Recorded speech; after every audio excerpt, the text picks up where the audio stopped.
자, 이번 이야기는 시청자 커버님께서 찾아와 주셨습니다. 우리 커버님이 오늘 어떤 이야기를 들려주실지 바로 들어보도록 할게요.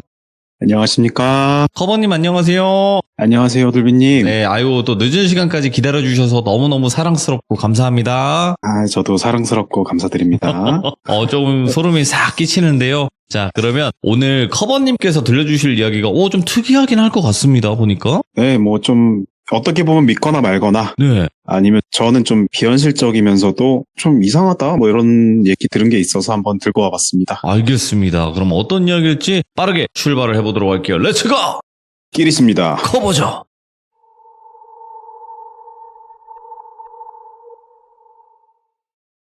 오늘 얘기는 제가 다니는 대학교 강사님한테 들은 진짜 좀 이상한 얘기예요.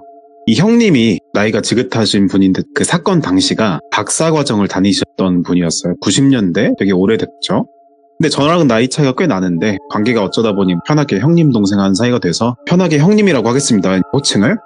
때는 바야흐로 스마트폰은커녕 예. 그 내비게이션도 없고 우리가 운전하거나 할 때 종이 지도책 하나 차에 싣고서 여기저기 찾아다니던 그런 시절이었답니다. 그러니까 80년대 후반에서 한 90년대 초반쯤 됐겠죠. 제가 그 형님을 준호 형님이라고 한번 해볼게요. 준호 형님은 그 국문학 전공을 해서 박사 과정을 다니면서 그 논문을 준비하셨대요. 논문 주제가 뭐였냐? 제목은 제가 좀 임의로 바꿔서 말씀드리면 대충 느낌이 잊혀진 근대 시인의 문학세계 막 이런 특이하고 심오해 보이는 그런 소재였대요. 그러니까 뭐냐면 근대 문학사에 이름은 있는데 그렇게 유명하지도 않고 시간이 지나면서 대중적으로는 잊혀진 그런 시인들 있잖아요. 준호 형님이 바로 그런 시인들의 작품이나 배경 같은 걸 좀 연구하셨다고 합니다. 그러다 보니까 형님이 주말 방학할 거 없이 시간만 나면 전국 방방 곳곳을 돌면서 문학관이나 시인의 생가 이런 거 있잖아요. 그런 걸 방문하고 자료를 좀 수집하고 그러셨던 거죠. 근데 당시에는 인터넷이 없었으니까 정말 말 그대로 발품을 팔아서 현장을 직접 찾아가는 것 말고는 연구를 할 방법이 없었대요. 예. 그렇게 논문 준비를 차곡차곡 하고 있었는데 어느 날에 준호 형님은 그 한 시인의 그 생가를 찾으려고 전국 지도책이라는 게 있었대요. 제가 실물을 못 봐서 좀 감이 안 오는데 그 지도책이 막 이렇게 전국 지도가 몇십 페이지로 나뉘어 있고 앞에는 광역권, 뒤로 갈수록 세세한 지역권 그런 데까지 확대된 형태였대요. 그래서 형님이 거실 탁자에 지도책을 탁 펴놓고 볼펜을 들고서 체크를 했대요. 그때 당시에 가려고 했던 그 생가의 주인공인 시인은 이름도 거의 알려지지 않은 좀 마이너한 인물이었는데 이름이 가명으로 한영수라는 사람이었다고 합니다. 솔직히 저도 문학 전공은 아니지만 그래도 제가 인문학 전공이거든요. 그래서 좀 알 법한데 한영수라는 그런 시인은 정말 들어본 적이 없는 이름이었어요. 그래서 그 형님 말로도 자료가 실제로도 거의 없어서 도서관이나 문학관에서도 제대로 된 정보를 찾기 어려웠다고 합니다. 네. 근데 우연히 아주 희미한 옛날 기록 하나를 찾게 됐대요. 그 기록에 따르면 그 한영수라는 그 시인이 1930년대에 태어난 고향 마을이 있었고 그곳을 배경으로 한 시를 몇 편 남겼다고 적혀 있었다는 것이죠. 근데 그 시인의 생가가 연구할 때 꽤나 중요한 가치가 있다고 하더라고요. 답사가고 이러는 게. 그래서 배경을 좀 이해하고 그러느라고. 그래서 생가를 꼭 방문해야겠다. 그래서 자료를 보니까 그 생가가 돌비리, 음리 할 때 있죠. 그 읍면리. 그런 곳에 있다고 했는데 문제는 형님이 지명을 찾으려고 지도책을 뒤적여 봐도 이 돌비리라는 이름을 찾을 수가 없었다는 거예요. 예. 그래서 이게 어떻게 된 일이야 하면서 지도책을 계속 넘기다가 포기할 무렵에 아주 작은 낡은 지도에 표시를 하나 발견하게 되는데 너무 한 페이지 구석에 작아서 놓칠 뻔한 표시인데 작은 글씨로 수기로 인쇄된 게 아니고 돌비리라고 써 있는 거예요. 그래서 야 이거 찾았네. 그래서 거기를 동그라미를 딱 크게 치고 준비를 시작하죠 가려고. 그때 당시에 형님께서 살고 계시던 곳이 서울이었는데 네. 지도상에서 돌비리는 경상북도라고 칠게요. 경상북도 깊은 산골짜기 쪽에 있던 곳이라고 합니다. 서울에서 출발하면 차로 대여섯 시간은 좋게 걸리는 거리였죠. 그래서 형님은 그 작은 표시 하나만 믿고 책이랑 자료들 챙겨가지고 혹시 인터뷰할 일 생길까 싶어가지고 작은 녹음기도 챙기셨대요. 그래서 출발한 게 거의 새벽 무렵이었대요. 제가 아까 말씀드렸다시피 스마트폰도 없고 내비게이션도 없던 시절이라고 했잖아요. 그때는 밑줄을 긋고 지도에다가 주요 국도 번호, 마을 이름 이런 걸 기억하면서 운전을 해야 됐었대요. 그래서 지도책을 조수석에 펼쳐놓고 운전을 시작했죠. 처음에는 고속도로를 타고 경상북도 쪽으로 쭉 내려갔대요. 네. 근데 그때는 또 고속도로가 요즘처럼 이렇게 쭉 가는 게 아니고 노선을 갈아타면서 내려가는 시기여서 요거 하나 놓치면 엉뚱한 방향으로 빠지기 쉬웠다고 해요. 그래서 긴장하면서 출구마다 표지판 열심히 보면서 내려갔는데 그렇게 가서 경북에 도착을 했는데 어느 소도시까지는 잘 내려갔어요. 근데 거기서부터는 지도책에 나와 있는 대로 가면 작은 국도와 지방 도로를 타고 들어가는 경로였대요. 근데 문제가 그 지도책이 크게 막 세세한 부분까지 정확하게 나와 있진 않더라는 거예요. 게다가 도로는 또 점점 좁아지고 집들도 거의 없어지고 주변에 산만 보이는 그런 완전 비포장 느낌? 그런 풍경으로 바뀌기 시작했대요. 그러니까 슬슬 불안해지기 시작한 거예요. 아, 여기 맞나? 그래서 지금처럼 뭐 휴게소 있고 그런 것도 많이 없었대요. 그래서 길을 잘못 들면 돌기도 힘들고 그래서 큰일 나는 상황이었다고 하는데 하여튼 근데 그 도로 번호는 있으니까 마을 이름들 이런 거 있으니까 쭉 그걸 믿고 운전을 했는데 거기서 좀 약간 한 가지 이상한 점을 느꼈는데 주변 풍경이 되게 황량하고 조용했다라는 거예요. 민가가 물론 하나둘 보이긴 했는데 대부분 뭐 허름하거나 빈집처럼 보였고 사람도 거의 인적이 드물었다고 해요. 그래서 뭐 거기까지는 시골이니까 농사 지으러 갔나? 근데 보니까 그때부터 그 형님의 차가 마을과 마을을 잇는 좁은 그 도로를 지나면서 네. 조금씩 미묘한 차이들이 있는데 그게 뭐였냐면 어느 한 지점에서부터인가 지도책에 적혀있는 지명들이 하나씩 뭔가 그 실제 도로 표지판에서 보이지 않기 시작한 거죠. 분명히 지도책에는 다음 마을이 귀종리라고 적혀 있었는데 도로 표지판은 아무리 봐도 귀종리라는 이름이 없는 거 뭐 이런 식이에요. 그리고 도로 표지마다 좀 녹슬어 있고 그래서 이게 두리번거리면서 파악을 해보니까 자기가 생각했던 것보다 훨씬 더 외진 곳까지 들어왔다는 거를 깨달았다고 합니다. 근데 여기까지 온 거 뭐 지도에 표시된 대로라면 돌비리가 바로 근처라는 생각에 그냥 가보자고 결심했대요. 그래도 혹시 모르는 마음에 형님은 그 지도책을 다시 펴서 현재 위치를 확인했습니다. 근데 다시 확인하니까 이상하게 그 돌비리 표시가 돼 있는 게 흐릿하게 잘 안 보이는 거예요. 지도가 좀 지워진 것 같은 거예요. 그 짧은 시간에. 그게 처음 미묘한 사건이었죠. 얼마 전까지 뚜렷했는데 오래된 잉크가 발화된 것처럼 지워져 가고 있었던 거예요. 그래서 잘못 봤나? 그러면서도 이거를 어떻게 합리화할 수는 없지만 그래도 애써 무시하고 더 깊숙한 산길로 들어갔어요. 근데 여기서 들으면서 저는 그랬어요. 다른 분들은 어떨지 모르겠는데 아니 근데 이 정도면 이상하다고 느끼고 좀 뒤돌아 나와야지. 누가 봐도 이상한 일이 일어났는데 우리가 실제로 무슨 일을 겪으면 그게 생각처럼 쉽게 안 된다고 합니다. 예. 그때 상황을 설명을 해주시는데 서울에서 벌써 5시간을 넘게 운전해서 여기까지 왔는데 지도 하나 흐릿해졌다고 조금 길 못 찾겠다고 돌아가기에는 좀 억울했대요. 일단은 불안함보다. 그리고 그 논문에서 돌빌이라는 장소가 정말 중요한 곳이기도 했고요. 그래서 좀 더 들어가서 일단 마을 찾아보기로 했어요. 근데 그 지점에서 마주한 길이 좀 기이했대요. 길이 좁아져서 분명 도로로 깔려있는 건 맞는데 거의 큰 차는 못 지나가고 작은 차 지나갈 정도. 그래서 비포장이 됐으니까 혹시 나무가 차 유리 때리는 나는 소리 좀 아시려나? 그러니까 푸닥푸닥거리는 소리? 그런 소리가 나면서 좀 들어가는데 깜짝 놀라는 게 하나 발견됩니다. 보니까 울창한 나무들 사이에 그 좁은데 버려진 자동차가 한 대가 갑자기 나타난 거예요. 차는 도로 바로 옆 풀숲에 버려진 채로 있었고 먼지가 되게 막 세차 안 한 그런 거 말고 진짜 폐차된 거 마냥 두껍게 앉아서 거의 형태가 알아보기 어려울 정도였대요. 근데 좀 차가 이상하다고 느낀 건 보통 폐차된 자동차가 그냥 길에 버려져 있으면 녹이 슬거나 뭐 창문이 깨지거나 그런 게 일반적이잖아요. 그 차는 창문도 멀쩡하고 타이어도 다 달린 채로 거의 온전한 상태였대요. 근데 아까 말씀드렸다시피 좀 이상한 건 마치 그 오래 방치된 거 마냥 먼지가 많이 쌓여있고 낙엽에 덮여 있었고 예. 안쪽에 뭐가 있는지 잘 안 보일 정도로 어두웠는데 이 산 깊은 곳에 차가 지나가기도 힘든 곳에 왜 차가 있을까 하면서도 가까이 가서 확인을 해보려고 하는데 좀 무서웠는데 그냥 뭐 지나쳐서 얼른 다시 앞으로 가기로 했답니다. 그런데 무의식적으로 우리 백미러나 사이드미러 쭉 보잖아요, 운전하면서. 그럼요. 근데 무심코 보니까 방금 전까지는 보이지 않던 어떤 사람 형체 같은 게 그 의자 좌석에서 빈 차의 좌석에서 어렴풋이 보였다고 해요. 순간 놀라서 진짜 반사신경처럼 브레이크를 팍 밟고 차를 멈췄대요. 정말 짧은 순간이었는데 눈 힐끔하는 순간이었는데 분명히 차 안에 뭐가 움직였던 건 확실했대요. 자기 기억으론. 다시 이제 브레이크 밟고 숨을 고르고 이제 백미러를 다시 봤더니 이번엔 또 아무것도 안 보이더래요. 그래서 이거를 내려서 한번 확인을 해볼까 했는데 거기서 내려서 확인한 용기까지는 없고 그래서 얼른 안 보고 그냥 앞만 보고 다시 출발했다고 합니다. 근데 계속 찜찜했던 이유가 그 마지막에 형체가 움직인 게 그냥 이렇게 좌우로 뭐 움직이거나 뭐 까딱한 게 아니고 마치 문을 열고 이렇게 쓱 이렇게 우리 내리려고 할 때 몸 상체 기울면서 이렇게 하잖아요. 그런 느낌으로 쓱 이렇게 움직이는 듯한 느낌을 받아가지고 되게 꺼림칙하고 불안했대요. 그래가지고 그 차를 지나쳐서 무의식적으로 땀이 송글송글 나고 되게 속된 말로 쫄린 거죠. 길은 이제 도로라고 할 수도 없을 정도로 험악한 상태고 이게 뭐 아직까지는 큰 사건은 없었지만 보니까 말 그대로 약간 묘한 분위기만으로도 점점 불안감이 중첩되는 느낌이었대요. 그래서 길이 많이 좁아진 상태에서 계속 정신없이 가다 보니까 갑자기 주변이 확 트이면서 눈앞에 작은 집 같은 것들이 몇 개가 보이기 시작했대요.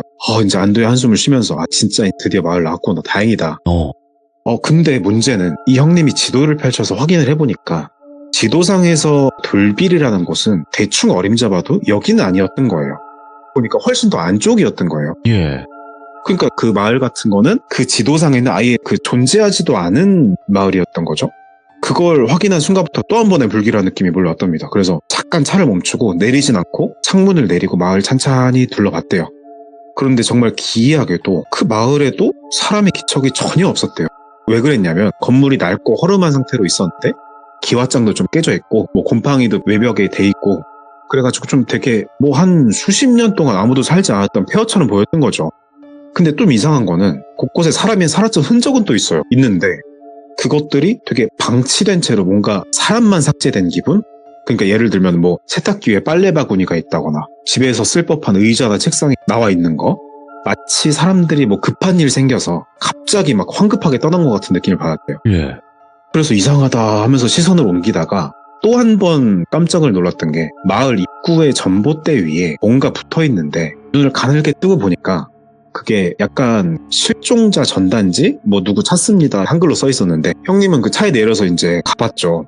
전단지를 자세히 들여다보니까 색이 바래서 흐릿해지고 글씨는 뭐 빗물에 젖어서 지워질 정도였지만 가까이서 눈 찡그리고 보니까 어린아이 사진과 함께 가명으로요. 뭐 김지훈 괄호치고 8세 이렇게 이름 써있고 그 아래쪽에는 아주 희미하게 1999년 3월 12일 실종 뭐 이렇게 날짜가 써있었대요. 그거 전단지를 보니까 가슴이 철렁 내려앉은 거예요. 왜냐하면 그 형님이 그 지도를 산 게 그 해가 99년이었는데 그 99년 여름이었거든요. 그러니까 그거 기준으로 이 아이는 불과 몇 달 전에 실종이 된 것이고 전단지 상태로 보건대 이 아이가 사라진 마을 자체가 되게 상당히 오래전부터 사람이 살지 않은 폐허였던 거예요. 혼란스럽잖아요. 사라진 거 얼마 안 됐는데 오래된 폐허 같고 종이도 빛바랬고 그래서 좀 혼란스러움과 그 두려움이 한꺼번에 몰려와서 다시 차에 올라타고 출발을 서둘렀어요.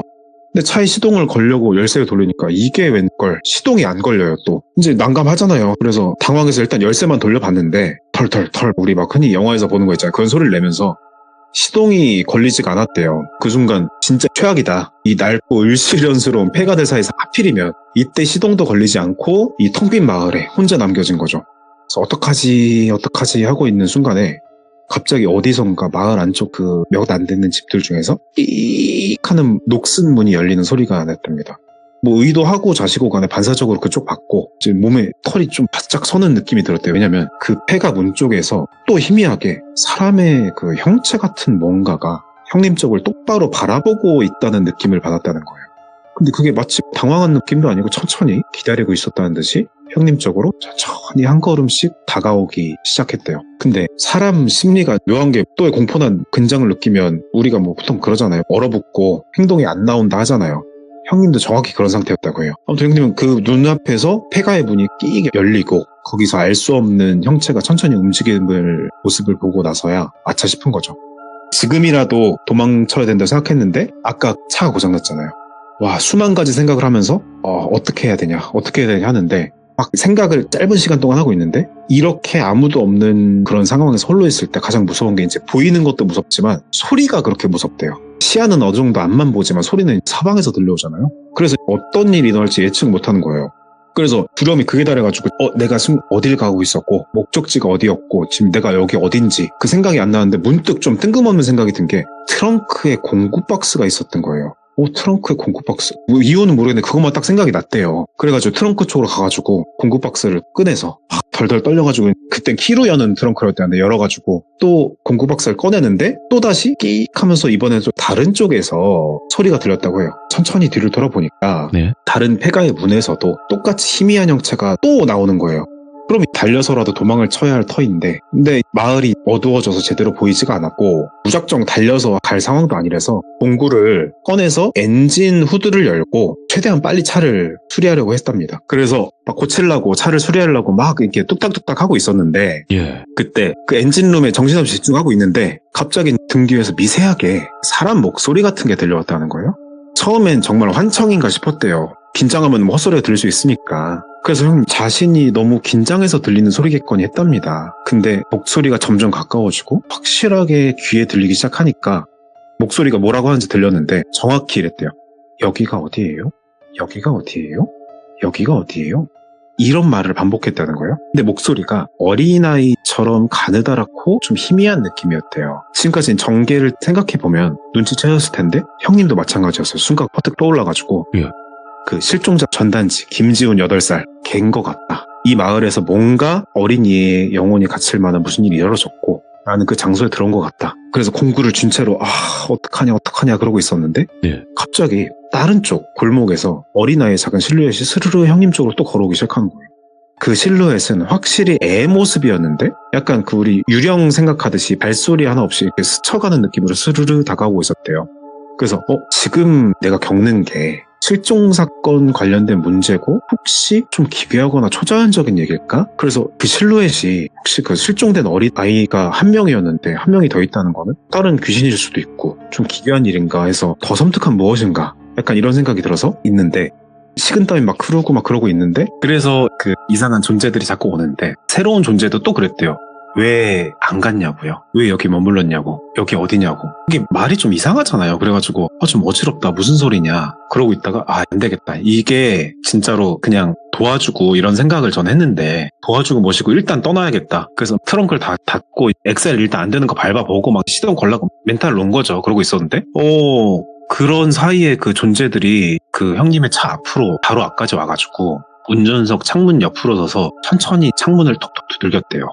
그 손이 되게 비현실적으로 가늘고 좀 창백하고 손톱도 지저분한 거기서 목소리가 처음 나왔는데 비명을 지르면서 그랬는데 몸을 최대한 시선을 피하려고 구부리고 있었는데 그때 창문을 통해서 또 얘기를 또 또렷하게 들었다는데 여기 들어오면 못 나가는데 나도 못 나가는데 이런 말을 했다는 거예요. 근데 돌이켜서 생각한 건데 그 지도에 연필로 쓰여 있었고 인쇄가 돼 있지 않았던 것, 그 지도에만 존재하는 마을일 거잖아요. 그러면 내가 잘못된 것이 맞구나. 그 날짜가, 애가 실종된 날짜가 네. 또 떠올랐는데 처음엔 대수롭게 그냥 생각하지 않았던 날짜였는데 그 날짜가 머릿속에 또렷이 떠올랐대요. 왜냐면은 그 형님이 보고 있던 지도책에 몇 년도 무슨 월 이렇게 써있대요. 그게 제목처럼 써있다고 하던데 근데 그게 그 아이가 정확히 실종된 연도랑 일치했고 그러면 여기서는 사실은 아니에요. 사실은 아니고 그 사람 추론인데 어쩌면 그 지도책을 만들었던 사람이 그 책에 표시했던 걸 구매하고 했던 사람이 어떤 비밀을 숨기려고 이 마을을 지도에만 존재하게 이렇게 표시한 게 아닐까? 그러고 있는데 밖에선 소리는 계속 들리고 그래서 머리가 텅 비어서 그러고 있었는데 고개를 양쪽 다리를 네. 벌리고 거기 고개를 숙이고 귀를 막고 있었다는데 용기를 내서 고개를 들려서 창문 쪽을 봤더니 그 존재가 좀 언데간데 없이 사라져 있었대요. 그래서 차주 둘러봤더니 흔적도 없이 사라졌고 예. 그래서 안도의 한숨을 쉬고 어떡할까 했는데 지금 변한 건 없구나. 지금 시동도 안 되고 이 상황에서 지금 나는 변한 게 없고 위험한 상황이다 이러고 있는데 계속 키를 돌렸는데 몇 번 하다가 결국에는 시동이 걸렸어요. 다행히도. 정말 다행히도. 그러면서 자기 인생에서 시동 걸 때 그 시동음이 제일 멋져 보였던 명차 소리가 들렸다고 합니다. 그때 너무 그만큼 좋아가지고. 그래서 나가려고 했는데 근데 이게 또 큰 문제가 생긴 게 그 마을을 빠져나가기 위해서는 들어왔던 좁은 길을 다시 거슬러 올라가야 했거든요. 그때까지만 해도 왔던 걸 그냥 지도 보고 돌아가면 된다고 생각했는데 근데 문제가 그 지도책이었어요. 이게 전 들은 그대로 말씀드리는 거지만 지도책에서 형님이 그 아까 들어왔던 그 도로와 마을의 표시가 희미해졌다고 말씀드렸었는데 아예 사라져 있던 거예요. 이제는 그러니까 정확히 말씀드리면 아까 그 표시한 거랑 주변 도로가 지워진 것처럼 깨끗하게 사라져 있었던 거예요. 처음 샀을 때부터 몇 번이고 확인했던 그 작은 표시가 지워진 거죠. 말이 안 되는 상황이니까 그래서 내가 들어왔을 때 이정표 뭐를 보고 했다. 그래서 천천히 그 기억을 더듬으면서 차를 다시 움직였답니다. 근데 이상하게 운전을 해서 쭉 갔다고 생각했는데 직진해서 갔다고 생각했는데 자꾸 아까 그 폐가와 그 폐가 같은 마을과 전단지가 붙어있던 그 장소로 돌아온 거예요. 흔히 이런 말을 실제로 많이 쓰시는지 모르겠는데 폐쇄로프라고 아무리 빠져나가려고 해도 원점으로 돌아오게 되는 그런 게 있대요. 그래서 어쩔 수 없이 차를 세우고 다시 한번 마을 둘러봤대요. 이번엔 정말로 해결책 찾아야겠다. 뭐라도 봐야겠다. 근데 그 실종자 전단지를 다시 가서 봤는데 뭔가 기묘한 약간 변화가 있었대요. 근데 처음에 봤을 때 그 한 아이의 사진과 장부가 적혀 있었잖아요. 근데 다시 봤을 때 그 전단지의 사진과 이름이 바뀌어 있었다는 거예요. 그러니까 더 정확히 말하면 그 아이가 아닌 다른 아이의 사진으로도 바뀌어 있었대요. 날짜도 달라져 있고 마치 그 마을 자체가 무슨 인격이 있어서 형님을 속이려고 하는 것 같대요. 근데 또 다시 그 귀신 소리가 들리고 여기 또 왜 왔냐고. 아, 나는 이제 지도로 인해서 여기 뭔가 씌인 거고 여기 영원히 못 나갈 수도 있겠다. 와, 계속 그런 무서운 소리가 나는데 갑자기 사방팔방에서 서라운드로 이런 웃는 소리가 들렸다는 거예요. 그래가지고 어쩔 수 없다. 나 이제 그냥 위로 가든 내려가든 쭉 나가야겠다. 그렇게 나가고 있는데 또 다시 마을에 도착하고. 근데 그 집들을 다시 한번 봤더니 그 창문들이 약간 눈처럼 약간 그런 느낌이 들었다고 하고 계속 그 사람들 목소리도 들리고 그래가지고 그 눈 같은 집에 홀리듯이 들어갔더니 예. 약간 또 거기서 이제야 왔네? 뭐 이런 소리 같은 게 들리고 그래서 아 이제는 안 되겠다. 그래서 그냥 들어가서 뭐라도 확인하자. 그래서 그래 왔어. 그래 왔어. 그러고 들어가 봤는데 껌껌하니까 빛만으로는 잘 안 보여서 더듬더듬 봤는데 그 폐가 안쪽에서 그때 또 뭔가를 발견했다고 하는데 좀 되게 오래된 종이 더미들이 있었다고 해요. 그래서 호기심 반 두려움 반으로 종이들을 하나씩 집어들어서 살펴봤는데 보니까 종이들에는 아주 오래된 시 구절들 이렇게 줄 짧게 쓴 문장들 있잖아요. 근데 그게 마치 오랫동안 여기 갇혀서 써내려간 듯이 그러니까 왜 그렇게 느꼈냐면 글씨체가 되게 삐뚤빼뚤하고 되게 불안정한 심리가 느껴졌대요. 종이마다 글씨 크기나 모양도 다르고 어떤 종이는 새까맣게 막 칠해놓은 것도 있었고 근데 그때 형님은 아까 처음에 방문한 목적이 시인의 생가였잖아요. 그래서 혹시 이거 내가 찾던 그 시인의 글일 수도 있겠다. 그래서 그 종이들을 넘겨보다가 갑자기 깜짝 놀라서 보니까 그 사진 한 장이 나왔던 거예요. 그 사진에는 그 애들이 몇 명 서 있는 모습이 찍혀 있었는데 놀랍게도 아이들이 얼굴을 다 이렇게 펜으로 까맣게 칠해져 있었대요. 그러면서 막 약간 너무 기괴하고 좀 두렵고 그래서 이제 뭐 정보는 없는 것 같고 빨리 일어나야겠다 그러고 있는데 그 폐가 바닥 쪽에서 또 다시 크크크 이런 소리 들렸다는 거예요. 그러니까 움직이려고 하는데 발목을 잡는 느낌도 들었고 그래서 계속 나가지 마세요. 어디로 가요? 어딘지 모르겠어요. 여기 같이 있어요. 그렇게 해서 이런 소리들이 들려가지고 이제는 뭐 사람 소리인지 이게 내 머릿속에서 울리는 소리인지 그런 생각을 하는데 여기는 시인의 생가일 수도 있고 아니면 여기는 혹시 그 시인분이 무슨 일이 생긴 건 아닐까? 그런 생각을 하면서 어떻게 할 방법이 없어서 폐가 밖으로 일단 튀어나왔어요. 나오니까 밖에 무슨 할아버지 한 분이 서 계셔요. 예? 그 노인분이 이게 뭐 이제는 솔직히 사람인지 아닌지 모르잖아요.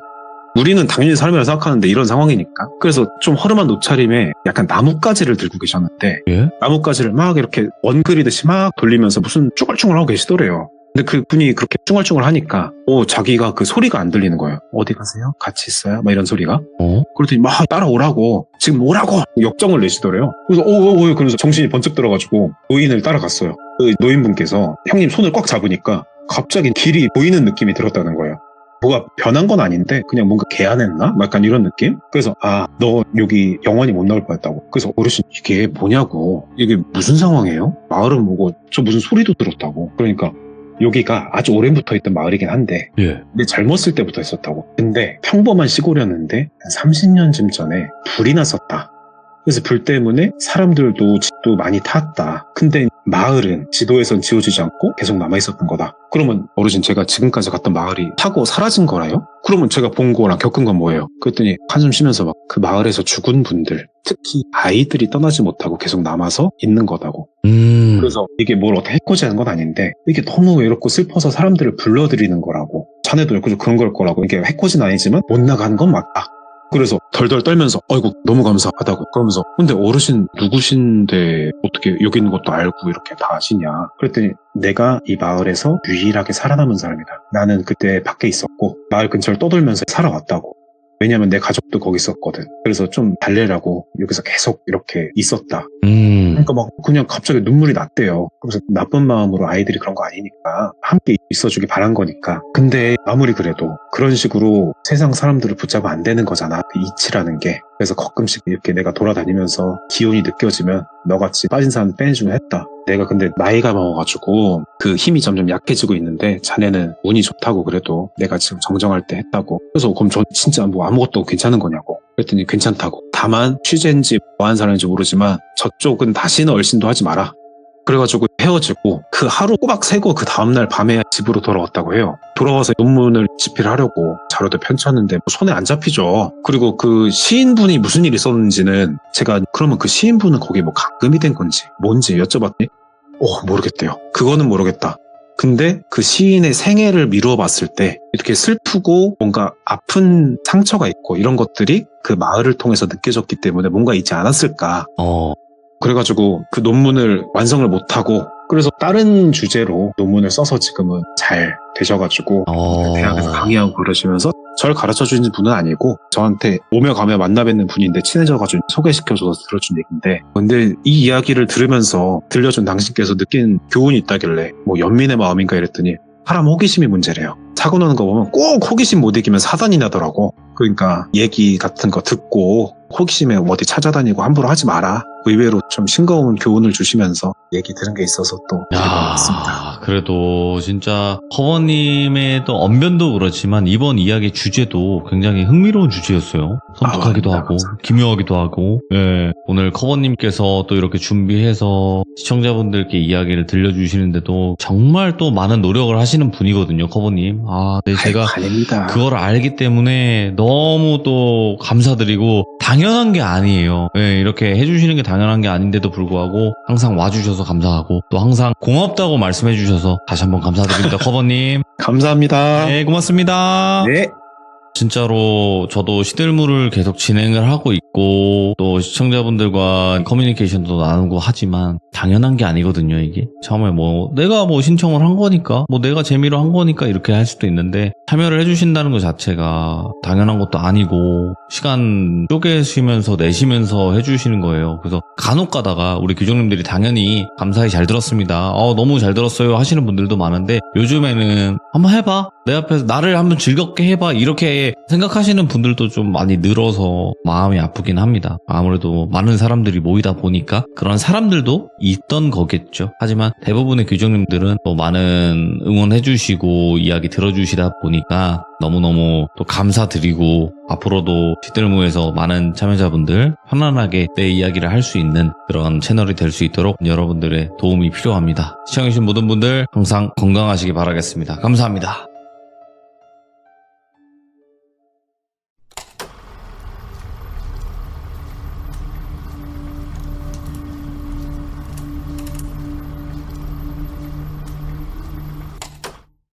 자, 이번 이야기는 시청자 커버님께서 찾아와 주셨습니다. 오늘 커버님이 해주실 이야기 어떤 이야기일까요? 같이 만나보도록 할게요. 안녕하십니까. 커버님 안녕하세요. 네, 안녕하십니까. 돌비님. 네, 오늘 또 이렇게 찾아와 주셔서 감사합니다. 감사합니다요. 네. 자, 오늘 커버님께서 해주실 이야기, 무서운 이야기 중에서도 귀신에 관련된 이야기일까요? 어떨까요? 약간 귀신인 것 같습니다. 귀신 얘기인 것 같습니다. 네. 자, 도대체 어떤 이야기이길래 이렇게 말씀하시는지는 들어봐야 되겠죠? 네, 알겠습니다. 좋습니다. 바로 출발을 해보도록 할게요. 렛츠고! 길이십니다. 커버예요.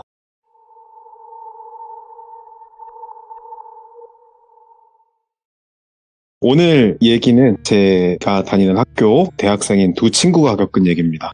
두 친구가 얘기를 들려줬는데 번갈아 가면서 들려준 건 아니고 주인공이 될 한 친구가 있긴 한데 어쨌건 이 두 친구를 가명으로 민서랑 선미 이렇게 여학생입니다. 두 친구는 같은 동네에 함께 살고 있었고 네. 그러니까 자주 뭐 함께 시간을 보내는 그런 절친 사이였어요. 그래서 뭐 어느 날도 민서랑 선미는 학교 끝나고 동네에 산책을 하는 루틴이 있었대요. 그래서 쭉 두런두런 이야기하면서 산책을 했는데 가다 보니까 꽤 오랫동안 비어있어 보이는, 그러니까 방치되어 보이는 어떤 낡은 집을 하나 발견하게 됩니다. 오호. 근데 이게 방치됐다 하면 우리가 흔히 상상하는 뭐 흉가 막 그런 것까지는 아닌데 그래도 딱 봐도 왜 사람이 안 사는 거면 티가 나잖아요. 보기 안 좋게 그렇게 방치된 빈집이었죠. 그 빈집이 두 사람의 특별히 눈길을 끈 이유는 거기서 약간 미세한 소리가 들렸다는 거예요. 자세히 들어보니까 무슨 알람 소리 같기도 하고 자명종 소리 뭐 이런 것 같아서 좀 약간 오싹하잖아요, 밤중에. 그렇지만 딱히 들어가 볼 생각도 없었고, 그래서 그닥 관심이 썩 가진 않아서 그냥 지나쳤다고 해요. 그렇게 시간이 흐르고 어느 날 밤에 이번엔 민서가 자정이 훨씬 넘은 시간에 알바 끝나고 집으로 돌아오던 길이었어요. 산책하던 그 루틴을 집 가는 길이라서 가는데 그 빈집을 지나겠죠. 지나니까 희미한 소리를 듣게 됩니다. 거기서 약간 막 뜨르륵 뜨르륵 이런 소리, 정확히 알람 소리였어요. 분명히 빈집으로 보이는데 내부에서 규칙적으로 알람이 또 울리고 있었던 거죠. 그래서 다음날 민서는 같이 사는 친구 선미한테 그 이야기를 털어놓았어요. 근데 선미도 우리 그때 산책하다가 겪었을 때뿐만 아니라 나도 혼자 때도 너처럼 비슷한 그 소리 같은 거 들린 경험이 있다고 말하는 거예요. 그러니까 이제는 두 사람이 이 빈집에 대해서 좀 관심을 가지게 됩니다. 빈집에서 매일 새벽에 같은 시간 같은데 그 울리는 알람 소리가 대체 뭘까? 이러면서요.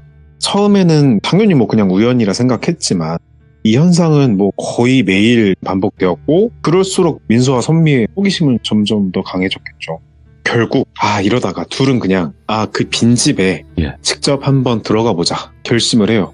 물론 조금 두렵기도 하겠지만 우리 그냥 단순히 알람 소리 같은 거 신기하잖아 그러면서 출처만 확인하자 궁금하니까 그러고 나오자고 서로를 안심시키는 말투를 하면서 집 안으로 들어갔어요. 자, 그래서 집에 들어갑니다. 그 집 내부는 뭐 우리가 흔히 생각하는 빈집 예상대로 먼지와 쓰레기 그리고 뭐 곰팡이 냄새 그런 걸로 가득했대요.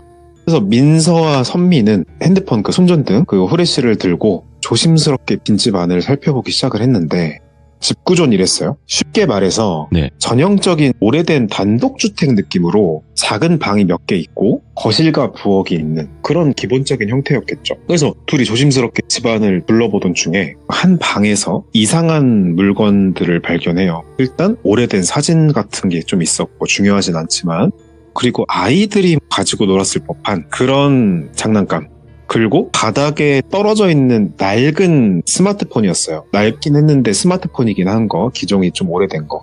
둘은 특히 그 핸드폰에서 좀 뭔가 쎄한 느낌을 받았다고 해요. 보니까 기종이 오래된 것 같은 낡은 스마트폰은 한 수년 정도 방치된 듯이 먼지가 두텁게 쌓여 있었고 당연히 전원이 꺼진 상태였어요.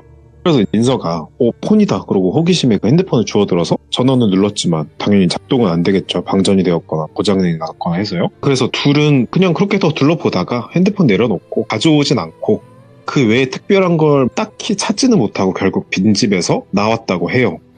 근데 문제는 그날 밤부터였어요. 민서와 선미가 빈집에 들어갔다 나온 이후부터 두 사람의 주변에서 이상한 일들이 벌어지기 시작했다는 거예요. 이전까지는 두 사람이 빈집 주변에서만 혹은 안에서만 들렸던 알람 소리가 이제는 민서와 선미가 지내는 집에서도 들렸다는 거예요. 그래서 민서가 잠을 자다가 문득 소리를 듣고 깼습니다. 뚜르릉 뚜르릉 이 소리에 이게 그 알람 소리가 약간 그거 있잖아요. 자명종이라고 아날로그식의 종 치는 소리 약간 그런 소리라고 하더라고요. 그래서 민서는 깜짝을 놀라가지고 핸드폰일 수도 있으니까 핸드폰 벨소리 중에 비슷하게 소리 내는 게 있으니까 근데 뭐 핸드폰 조용했죠 당연히. 왜냐면 자기가 그런 거 설정한 적이 없으니까. 알람은 집안 어디에선가 들리고 있었지만 소리의 방향 그러니까 그 출처를 알 수가 없더래요 전혀.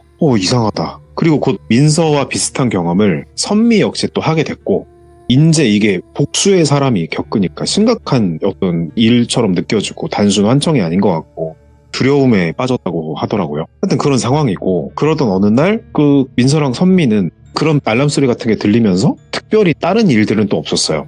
그냥 소리만 간헐적으로 들렸던 거. 하여튼 그러던 어느 날 민서랑 선미는 또 뭐 어느 날처럼 산책을 하고 있었대요. 그러면서 그 쎄한 집을 또 지나가게 되는데 아니나 다를까 이번에는 좀 미세하게 그 알람 소리가 또 들렸고 이번에는 함부로 들어가 볼 생각이 감이 들진 않더래요. 그래서 소리가 나는 것으로 추정되는 곳을 보니까 바깥으로 나 있는 창문 쪽인데 그래서 창문 쪽을 좀 밖에서 한번 보자. 그래서 안 들어가고 살펴봤대요. 근데 알람 소리가 나는 빈집 창문 안으로 침대가 하나 있는데 똑바로 뻣뻣하게 누워있는 어떤 검은 형체를 목격한 거예요. 근데 두 사람이 이게 심장이 쿵쾅거리고 머릿속이 하얗게 되면서 근데 이게 현실인지 환상인지 잘못 본 거겠지 껌껌하니까 아니 근데 우리 둘 다 같이 봤잖아. 뭐야? 도대체 뭐지? 하니까 그때 표현을 그대로 들은 대로 전해드리면 그 손금에 땀이 차오르기 시작했대요.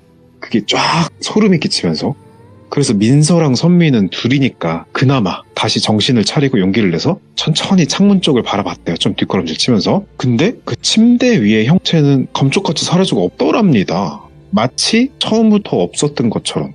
그래서 두 사람 믿기지가 않아서 눈을 비비고 야 이거 실화냐고 이러면서 다시 한번 그 존재, 그것이 있던 그 침대 위를 좀 응시를 했대요. 실눈 뜨고 이렇게 보는 거 있잖아요. 진하게 보려고. 역시 근데 침대는 텅 비어 있었고 소리도 안 들렸대요. 죽은 듯이 고요해졌대요. 그래서 서로 속된 말로 얼타면서 그러고 있었는데 그때 방 안에서 희미하게 들리는 소리 하나가 두 사람한테 명확하게 들렸대요. 알람 소리는 아니었고 처음엔 아주 작게 들렸지만 귀를 기울일수록 명확해졌다고 합니다. 분명히 들렸다는 소리예요. 뭐냐면 이런 소리였는데 왜 우리가 코 막힐 때 입으로 숨 쉬었을 때 입을 작게 벌리고 여러분들 이빨 사이로 숨을 한번 당겨서 쉬어보세요. 이 소리가 나거든요. 근데 우리가 숨을 들이마실 때 하고 내뱉을 때 하잖아요. 그러니까 분명히 누군가 숨을 들이쉬는 소리였는데 마치 사람이 잘 때처럼. 근데 조금 이상한 건 들이마시는 소리만 반복이 되더라는 겁니다. 그러니까 하고 내쉬는 소리가 안 들렸다는 거예요. 아무튼 여기서 두 사람 등골이 오싹하죠. 근데 여기서는 평상시에 우리가 계속 기괴한 소리를 들었잖아요. 알람 소리를. 그것 때문에 그런지 아니면 둘이 있어서 조금이나마 용기가 나서 그런지 도망치고 싶다는 마음보다는 이 이상한 상황의 진실을 확인하자.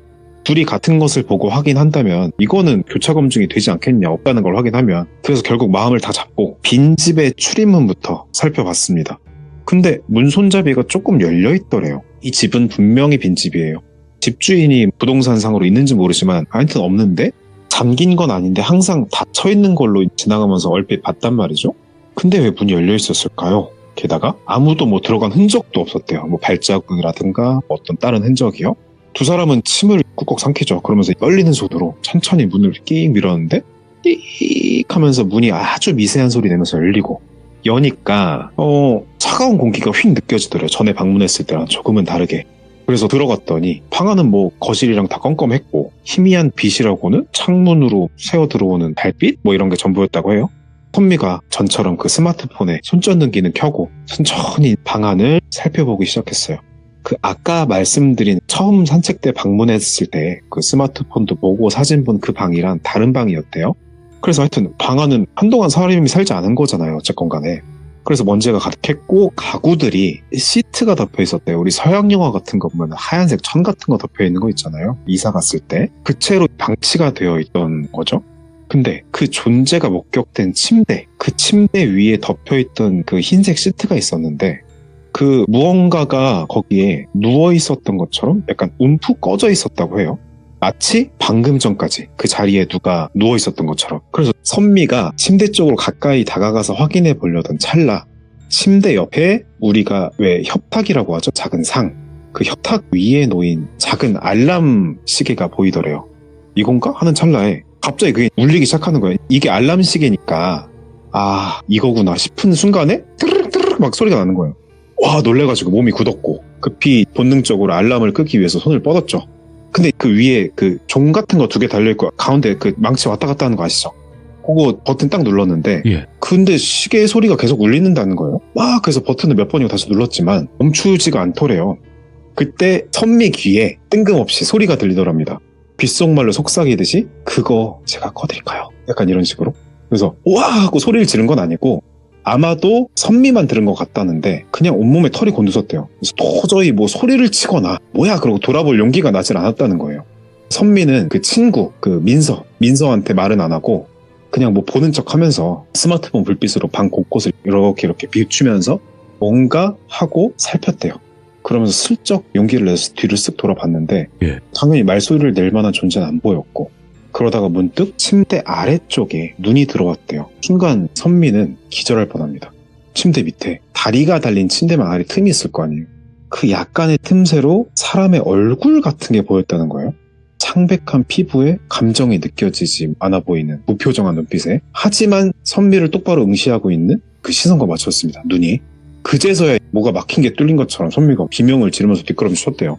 친구 민서는 깜짝 놀라죠. 갑자기 소리를 지르니까 걔는 아무것도 못 봤는데. 그래서 왜 그냐 그러면서 민서도 무서워서 같이 도망치는데 막 백스텝을 밟으면서 뒤로 도망가다가 몸이 문지방에 걸려서 바닥에 넘어졌습니다. 엉켜서.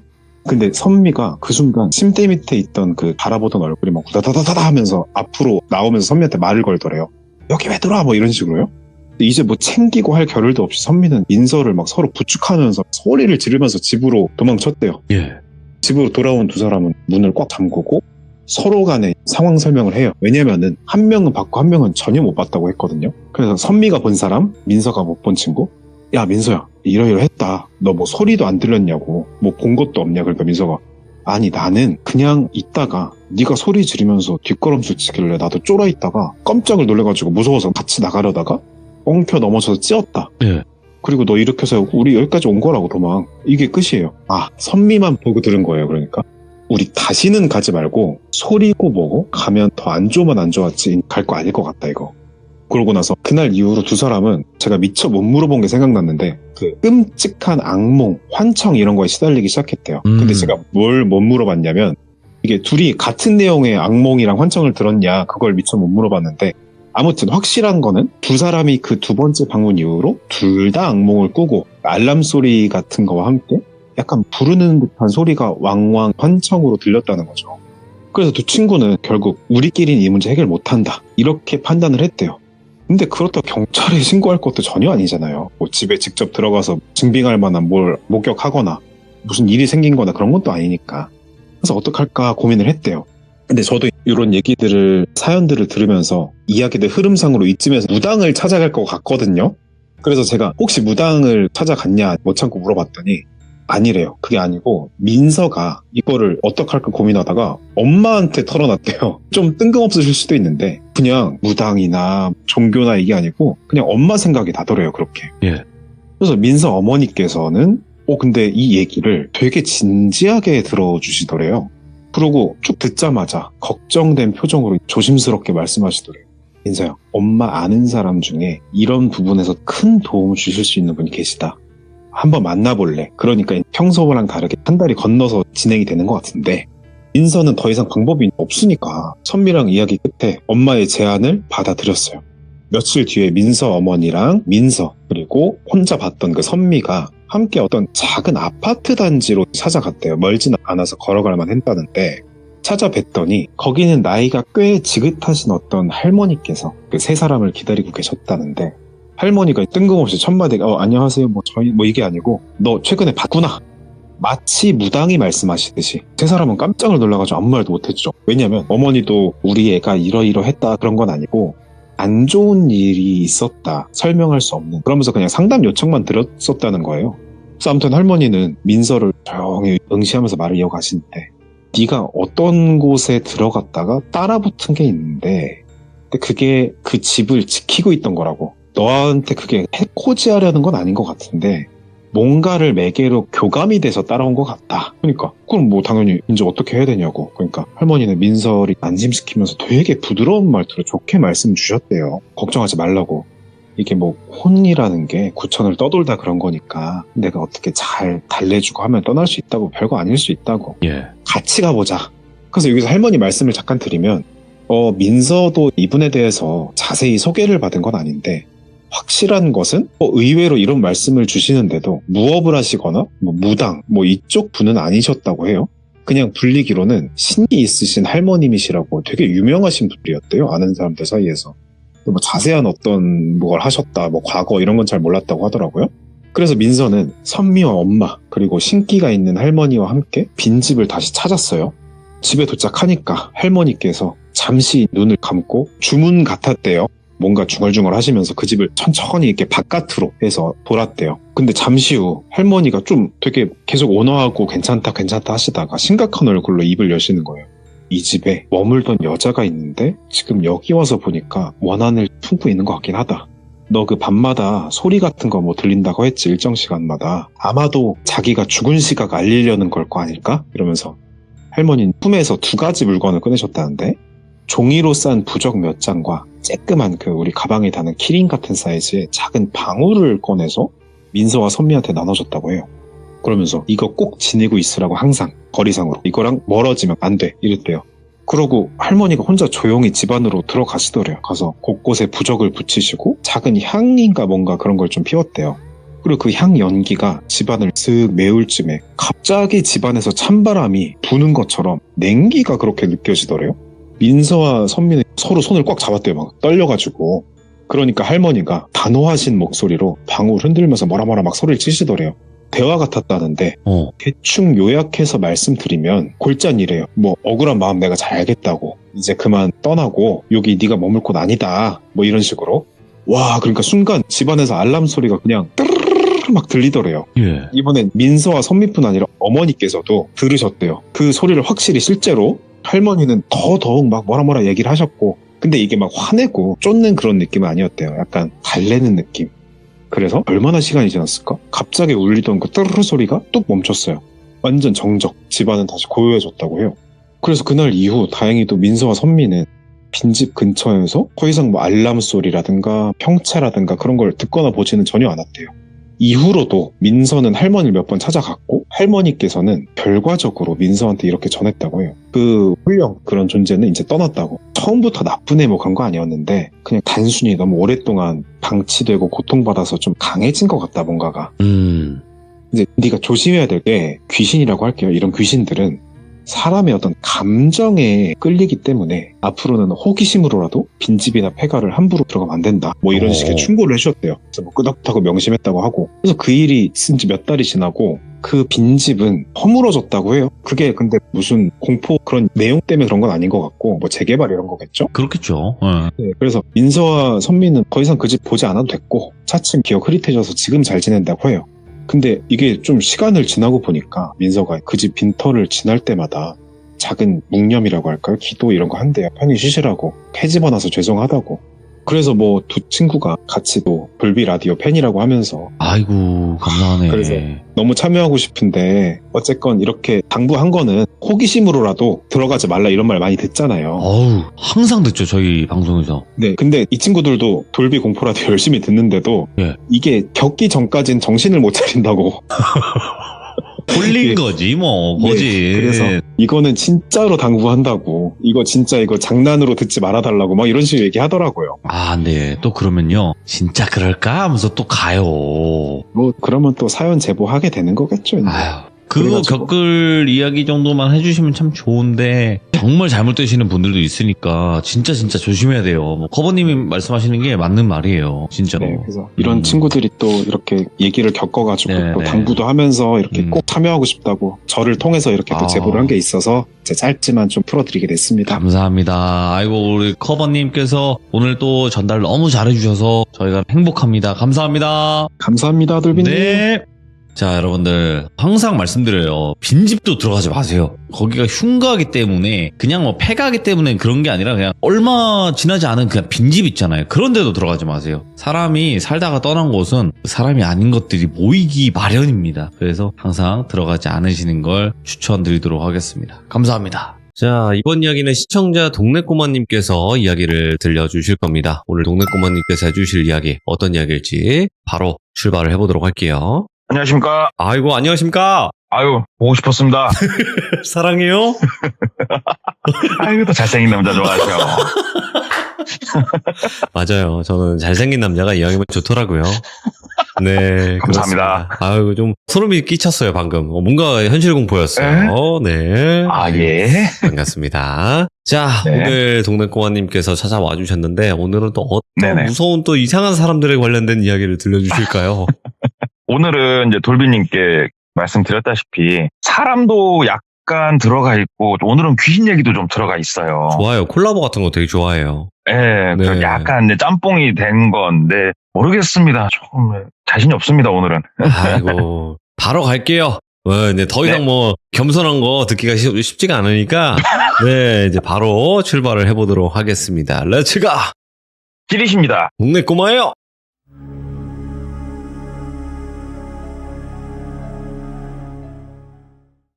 이 이야기 같은 경우에는 제가 한 다리 건너서 듣게 됐어요. 근데 이분을 한 다리를 건넜지만 아예 못 본 건 아니고 얼굴을 한 2번 정도 뵀던 분인데, 그분이 이런 일이 있었구나 싶었던 일이에요. 이때가 2000년도 초반대예요. 왜 이렇게 두루뭉실하게 말씀드리냐면 뭔가 특정이 지어질 수 있대요. 그러니까는 그냥 두루뭉실하게 말을 좀 해달래요. 그래서 이 당시에 이 당사자, 늘 했으니까 똘비, 이분이 나이가 20대 후반이셨어요. 근데 집안 환경이 상당히 어려운 상황이었대요, 그때가. 왜 그러냐면은 아버지 같은 경우에는 몸이 많이 안 좋으셨대요. 몸이 많이 안 좋으셔가지고 어떤 경제 활동을 하실 수가 없는 상황이었고, 어머니가 혼자서 여러 가지 일들을 하시면서 집안을 어느 정도 이끌어 가셨는데 어머니가 병환이 오시게 된 거예요. 그래서 어머니마저 몸이 좀 편찮게 되셨고, 또 밑으로는 동생이 둘이 있었대요.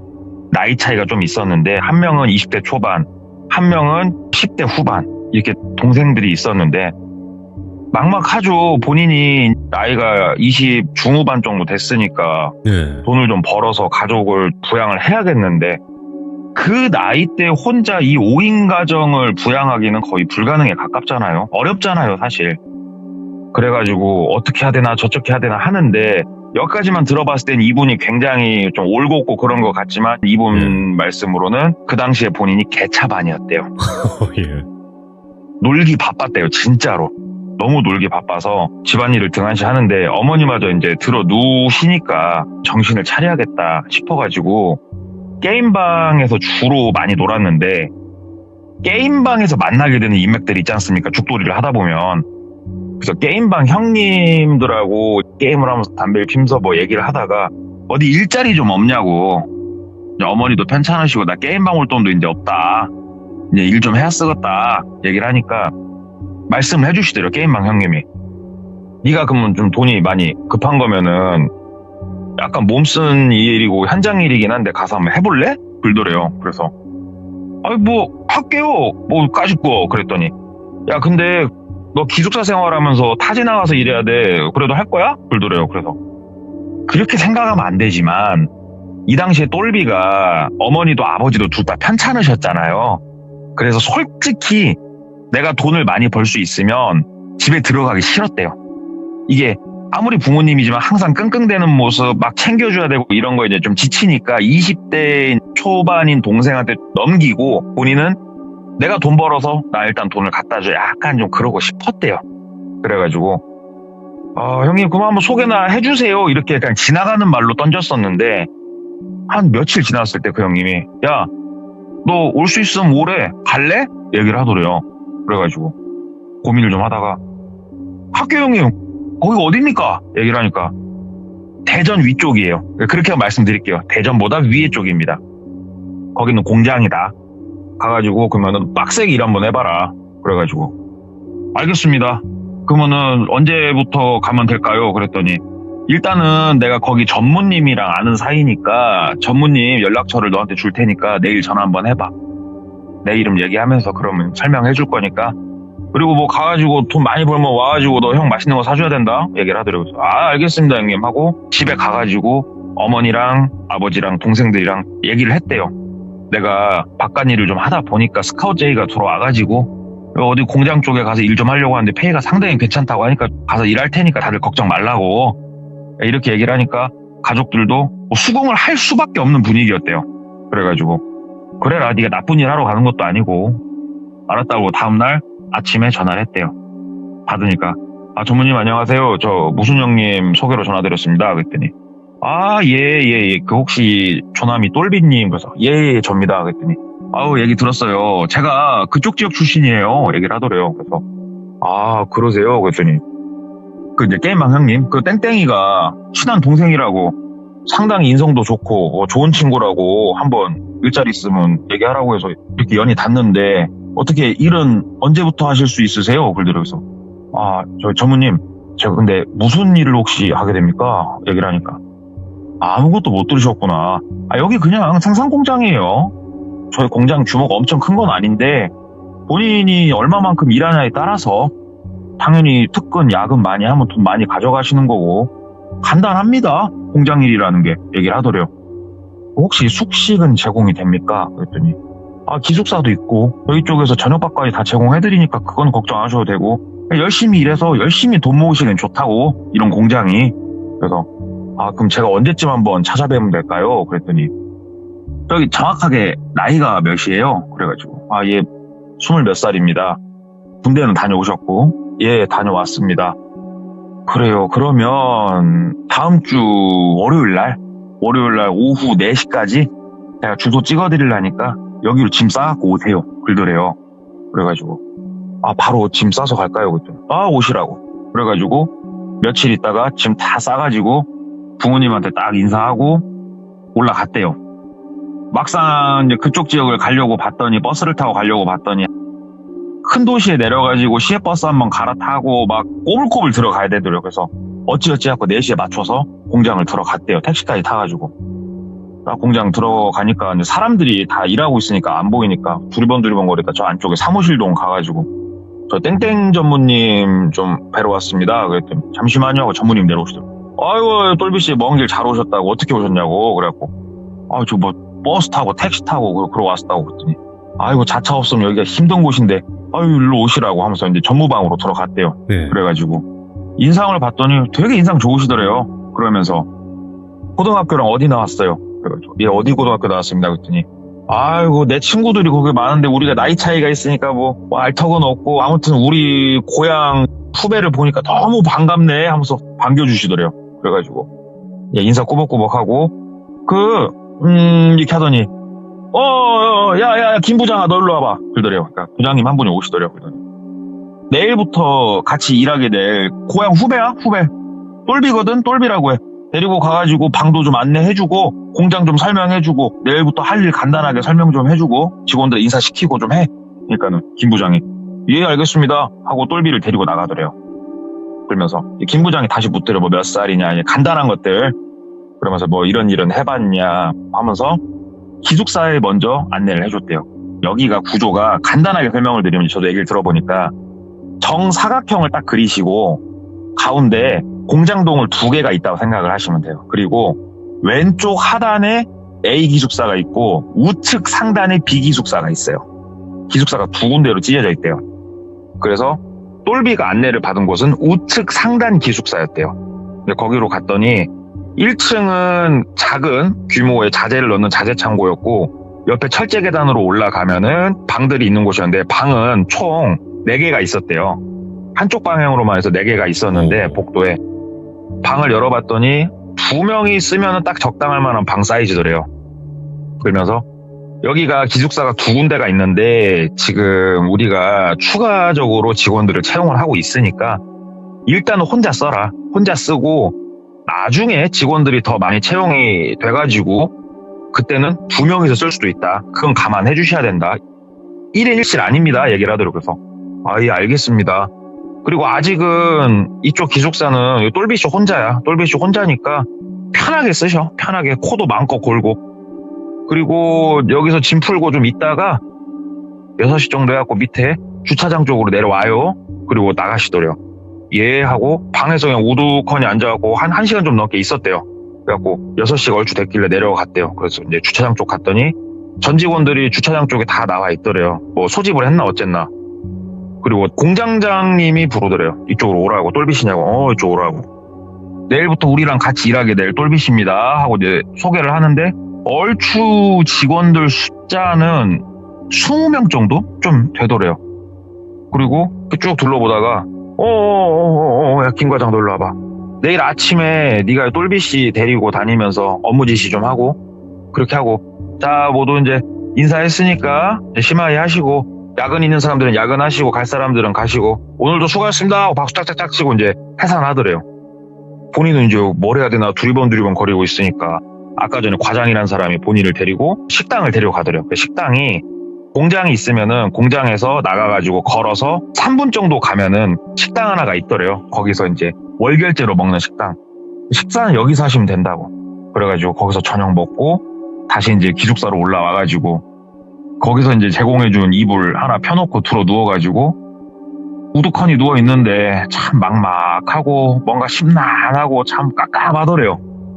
지금이야 뭐 스마트폰도 있고 뭐 놀거리가 많지만 그 당시만 해도 그런 게 없었잖아요. 2000년대 뭐 좀 한숨 쉬고 이렇게 놀고 있다가 친구들 몇 명한테 전화나 돌리다가 그냥 일찍 잤대요. 억지로 일찍 자고 아침에 출근이 7시 반까지 출근이래요. 그래가지고 7시 15분쯤 이제 채비를 해가지고 공장동으로 이렇게 나갔대요. 슬렁슬렁 나가니까 직원분들이 꽤나 나와 계시더래요. 그러면서 일로 오라고. 그러면서 과장이란 분이 오늘 내가 데리고 다니면서 업무를 좀 알려줄 테니까 좀 빠르게 숙제하시라고. 여기서 붙잡고 누가 계속 안 알려주니까 빠르게 배우시라고. 그러면서 업무를 배우는데 일단은 자재도 배송해야 되고 차 가지고 왔다 갔다 하면서 그 다음에 그 안에서 한쪽에서는 이제 뭐 철제 같은 거 잘라서 넘기면 그걸 조립을 하는 역할, 크게 2가지 업무를 본인이 맡게 됐대요. 근데 배송이야 뭐 이제 길 좀 알려주고 하니까 다닐 수 있겠는데 이제 조립은 좀 많이 배워야 되고, 그렇게 하루가 어떻게 지나가는지 모르게 뚝딱 하루가 지나가고 야근까지 다 했대요. 똘빈 돈이 목적인 사람이기 때문에 야근까지 다 하고 들어와가지고 또 혼자 씻고 쉬는데 밤이 되니까 공장이 을씨년스럽고 되게 조용하잖아요. 근데 기숙사에 혼자 있으려니까 좀 괜히 무섭고 약간 누가 티낼 곳도 없고 말 걸 사람도 없고 그래가지고 아이고 심심한데 한번 나가서 공장이나 한 바퀴 돌아볼까 해서 이제 나왔대요. 나와가지고 아까 정사각형 기준으로 라인을 따라서 쭉 걸어본 거예요. 어차피 공장동은 다 잠겨 있으니까. 여기가 주차장이었지. 어이구 뒤편에 이런 곳이 있었네 하면서 쭉 걷다가 대각선 맞은편에 있는 기숙사 쪽까지 딱 오니까 그쪽은 불들이 쫙 방마다 다 켜져 있더래요. 사람들 목소리도 막 들리고 깔깔깔거리는 소리도 들리고. 그냥 여기로 그냥 배정해주지. 왜 나만 이렇게 동떨어 틀어나갔구나. 에이 참 심심하네. 그러면서 이렇게 가는데 누가 내려와가지고 핸드폰 하면서 담배를 피고 있더래요. 그래가지고 목례를 했대요. 그랬더니 그 사람도 목례를 하더니 핸드폰을 이렇게 끊더래요. 그러면서 이번에 그 새로 오신 분 맞죠? 그래가지고 예 저 인사드린 똘비입니다. 그랬더니 아이고 저쪽 위에 쪽 거기 기숙사 잡으신 거구나. 그래가지고 예 그쪽에 잡았어요. 그랬더니 아이고 거기 혼자 있으려면 안 무서워요. 그러더래요. 그래서 애도 아니고 괜찮습니다. 혼자 있는 거 괜찮습니다. 그랬더니 뭐 가끔 밤에 너무 그러면 이쪽 와서 놀아요. 근데 우리도 일찍 일어나야 되니까 일찍 자니까 저녁에 놀 시간은 크게 없지. 사실 다 돈 벌려고 뭐 우리 오는 사람들인데. 그니까요. 그랬더니 그 중간에 뭐 힘든 일이 있고 모르는 거 있으면 나한테 얘기해요 하면서 담배 한 대 피고 다시 이제 본인 기숙사로 들어가서 잠을 청하고, 이 생활이 한 달이 좀 채 못 됐을 때, 3주가 좀 넘었을 때 저녁에 이러고 누워 있는데 탕탕탕탕탕탕 소리가 들리더니 옆방 문을 끽 열더니 누가 탁 들어가더래요. 그래서 똑딱똑딱 소리가 나더래요. 옆방에 누가 왔나 싶어가지고 본인 방문을 열고 이렇게 봤더니 옆방에 이제 불빛이 새어나오는 게 보이더래요. 그래가지고 옆방 가가지고 노크를 했대요. 똑똑똑 그랬더니 문을 끽 열고 나이가 많으신 아저씨가 한 분 나오시더래요. 외관상으로 봤을 때는 50대 중반? 그쯤 돼 보이시는, 말라가지고 좀 키가 작으신. 저기 기숙사 새로 쓰시는 거세요? 그랬더니 누구셔? 그러더래요. 본인한테. 그래가지고 저 얼마 전에 입사한 그 신입입니다. 처음 뵙는 것 같은데. 그랬더니 나 휴가 갔다 왔어요 하는데 말투가 약간 우리나라 말투가 아니시고 우리 같은 동포 그쪽 말투시더래요. 그래가지고 외국인 근로자시구나 싶었대요. 그래가지고 나 나갔다 올 일이 있어갖고 한참 이번에 돌아왔더니 새로 오신 분이 계시네.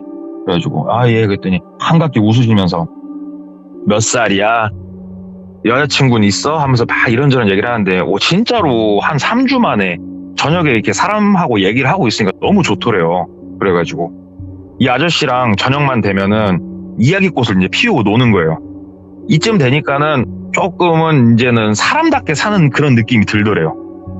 아저씨가 소주도 이렇게 먹자고 해갖고 본인이 소주 사와가지고 소주도 먹고 막 얘기하고, 또 똘비 같은 경우에는 야근 특근도 다 신청했지만 주말 당직도 항상 신청을 했다고 그러더라고요.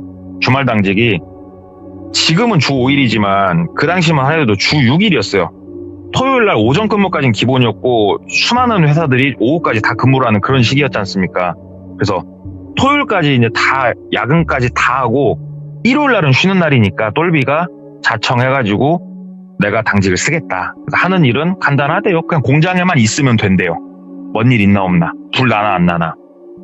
이 아저씨 같은 경우에는 이제 토요일 날 어디 일 있다고 가신대요. 그러니까는 일요일 날만 빼고는 아저씨랑 되게 재밌게 놀고, 하지만 파트가 달랐기 때문에 일할 때는 이 아저씨하고 굳이 얼굴 보면서 놀 수 있는 시간적 여유는 없었고, 그렇게 이 아저씨랑 맨날 저녁에 놀고 술 먹고 뭐 장난치고 이제 그러고 시간을 쭉 보내다가 시간이 한 거의 3개월 이상이 흘렀대요. 3개월이면은 직원들하고도 어느 정도 이제 안면도 트고 즐겁게 좀 얘기도 하고 그럴 시기이지 않습니까? 그래서 이제 조금은 친해진 다른 직원도 한 명은 생겼고, 근데 공장이란 곳이 아침 일찍 출근해갖고 자기 업무하기 바쁘고 몸이 힘들고 하다 보니까 말을 나누고 즐겁게 놀고 할 시간적 여유가 크게 없대요. 그래가지고 우리가 생각하는 것처럼 많이 가까워지진 못했는데 한 명하고는 그나마 좀 편하게 말 좀 섞을 수 있는 정도? 이 정도 이제 흘러가서 똘비 자체도 급여도 만족스러운 수준이었고 그렇게 지내는데, 이 아저씨하고 저녁에 노는 것도 하루 이틀이지 이제 심심하잖아요. 그러니까는 친구들한테 이제 전화를 이제 돌리면서 막 놀았대요. 전화를 막 돌다가 친구 하나가 그러더래요. 진짜 오랜만에 통화하는 친구인데, 와, 나 지금 타지 나와서 일하고 있다고. 아, 심심하다고. 진짜 일요일 날이면 아무도 없어갖고 그냥 내가 수련하는 느낌이다. 이러다 손에서 장풍 나오겠다. 막 얘기를 하니까 친구가 내가 한번 갈까? 그러더래요. 그래가지고 야, 여기 오면 땡큐지. 얘기를 한 거예요. 그러니까는 나 차 있어. 가지고 갈게. 가면은 네가 밥 사라. 술 사고. 그래갖고 콜. 야, 돌아온 일요일 날 바로 올라와. 아, 토요일 날 저녁에 올라와. 내 방에서 같이 자고 놀자.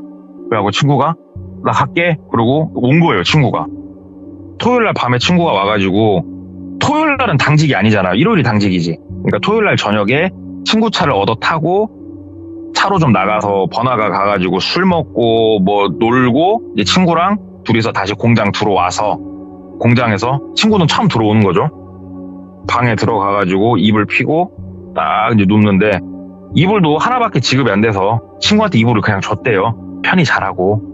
친구가 누워가지고 이렇게 있다가 야, 똘비야 그러더래요. 그래서 그랬더니 너 여기 뭐 혼자 쓰는 거야? 그러더래요. 그래서 나 여기 혼자 쓰지. 그랬더니 아니, 방 말고 이 건물을 너 혼자 쓰냐? 그러더래요. 그래요. 아니야, 옆방에 아저씨 한 분 계시는데 주말이면은 일 있다고 가셔가지고 아마 일요일날 밤 늦게 나오실 거야. 아, 그래? 아, 그래도 옆방에 뭐 사람은 있는 거네. 그러더래요. 그래서 왜, 뭐 때문에? 그랬더니 아니야. 일단은 피곤하니까 자자. 그리고 잤대요. 그리고 일요일날 원래는 조금 더 놀고 가기로 했는데 친구가 일 있다고 아침 일찍 한 10시가 채 못 돼가지고 친구가 가더래요. 그냥. 그래가지고 자식이 참 왔으면 좀 더 놀지는, 일요일날 심심하다고 불렀더니 일요일날 가는 새끼가 어딨어 하고 친구가 내려가고 한 3-4시간 정도 지난 후에 친구한테 전화가 왔대요. 예. 받았대요. 잘 도착했냐? 그랬더니 똘비야, 너 공장 주소가 어떻게 돼? 그러더래요. 그래서 주소는 왜? 그랬더니 뭐 우리 집안 어르신이 작두 좀 타잖아. 내가 너 부적 같은 거 하나 써서 보내주려고 그래. 그러더래요. 그래서 야, 뭔 부적이야. 냅두고, 야, 왜 이러려? 놀자니까 그냥 가냐? 그랬더니 진짜 좀 급한 일이 생겨서 그랬어. 야, 주소 좀 알려줘. 그러더래요. 그래서 주소는 됐고 됐어 임마. 그러니까는 야, 그러면 옆방 아저씨 방 있잖냐? 그러더래요. 그래서 거기 한번 들어갔다가 나한테 다시 좀 전화해봐. 그러더래요. 친구가. 예. 야, 다른 사람 방을 내가 왜 함부로 들어가? 문 잠겨있을걸? 잠겨있으면 따고 하면 들어가 보라고. 그리고 나한테 전화 한번 하라고. 알았지? 끊더래요. 어차피 아무도 없고 들어가 볼까? 그래가지고 뭘 훔치러 가는 건 아니니까 본인 방에서 나와가지고 아마 잠겨있을 건데 하고 문을 이렇게 돌려서 여는데 열리더래요. 그냥 쑥 열리더래요. 이렇게 봤더니 말끔하게 아무것도 없더래요. 근데 뭐 아저씨가 옷이랑 다 갖고 와서 빨 수 있으니까. 그래서 그 옆방을 또 열어봤더니 그 옆방도 아무것도 없고 친구한테 전화를 했대요. 야, 왜 네가 그런 걸 얘기를 하는 건데 옆방 아무도 아저씨 옷 같은 거 다 가져간 것 같은데 빨아서 오겠지. 그랬더니 야, 그 아저씨 방 들어가가지고 그러면은 바닥이나 이런 데 손으로 한 번만 좀 닦아봐. 그러더래요. 친구가. 그래서 야, 이 미친 야, 말을 하라고. 아, 진짜 욕 나오려고 그네. 야, 너 지금 뭐 사람 갖고 장난하냐? 말을 하라고 얘기를 하니까, 아, 그게 아니고 똘비야 화내지 말고 통화하면서 한 번만 해봐. 그러더래요. 그래가지고 알았어, 대신 너 이유 정확하게 얘기해라 하고 불을 켜고 손을 바닥이나 이제 옆에 닦으려고 이렇게 딱 봤는데 닦을 필요도 없더래요. 먼지가 앉아있더래요. 쫙 먼지가. 야, 먼지가 많이 쌓여있다 얘기를 하니까 친구가, 그렇지 그러더래요. 야, 말해봐. 너 어떻게 알았냐? 그랬더니, 딴 게 아니고 똘비야, 내가 놈들한테 말하기가 조금 그래서 근데 나 신받았어 얘기하더래요. 그래가지고, 네가 작두 타는 놈이었다고? 얘기를 했대요. 그랬더니, 아, 작두 같은 건 안 타는데 나 신받았어. 근데 내가 그 니네 기숙사 들어갔을 때 느껴지더라고. 나도 이제 뭐 초짜고 아무것도 잘 모르니까 잘은 모르겠다만 거기 사람 사는 곳은 아니더라 얘기를 하더래요. 그래가지고, 야, 네 말이 사실이면 야, 치사야, 말을 하고 나도 데리고 나갔어야지. 네 말 듣고 내가 여기서 어떻게 지내? 그러니까, 너는 어차피 그 회사에서 일해야 되잖아. 그냥 내가 그냥 부적 하나 보내준다고 했잖아. 아무 말도 안 하고. 그냥 봤지. 너는 꼭 캐 물어갖고 그냥. 네가 캐 물었다. 내가 먼저 얘기한 거 아니고. 친구가 그러더래요. 그래서, 아, 알았으니까 그럼 부적 보내.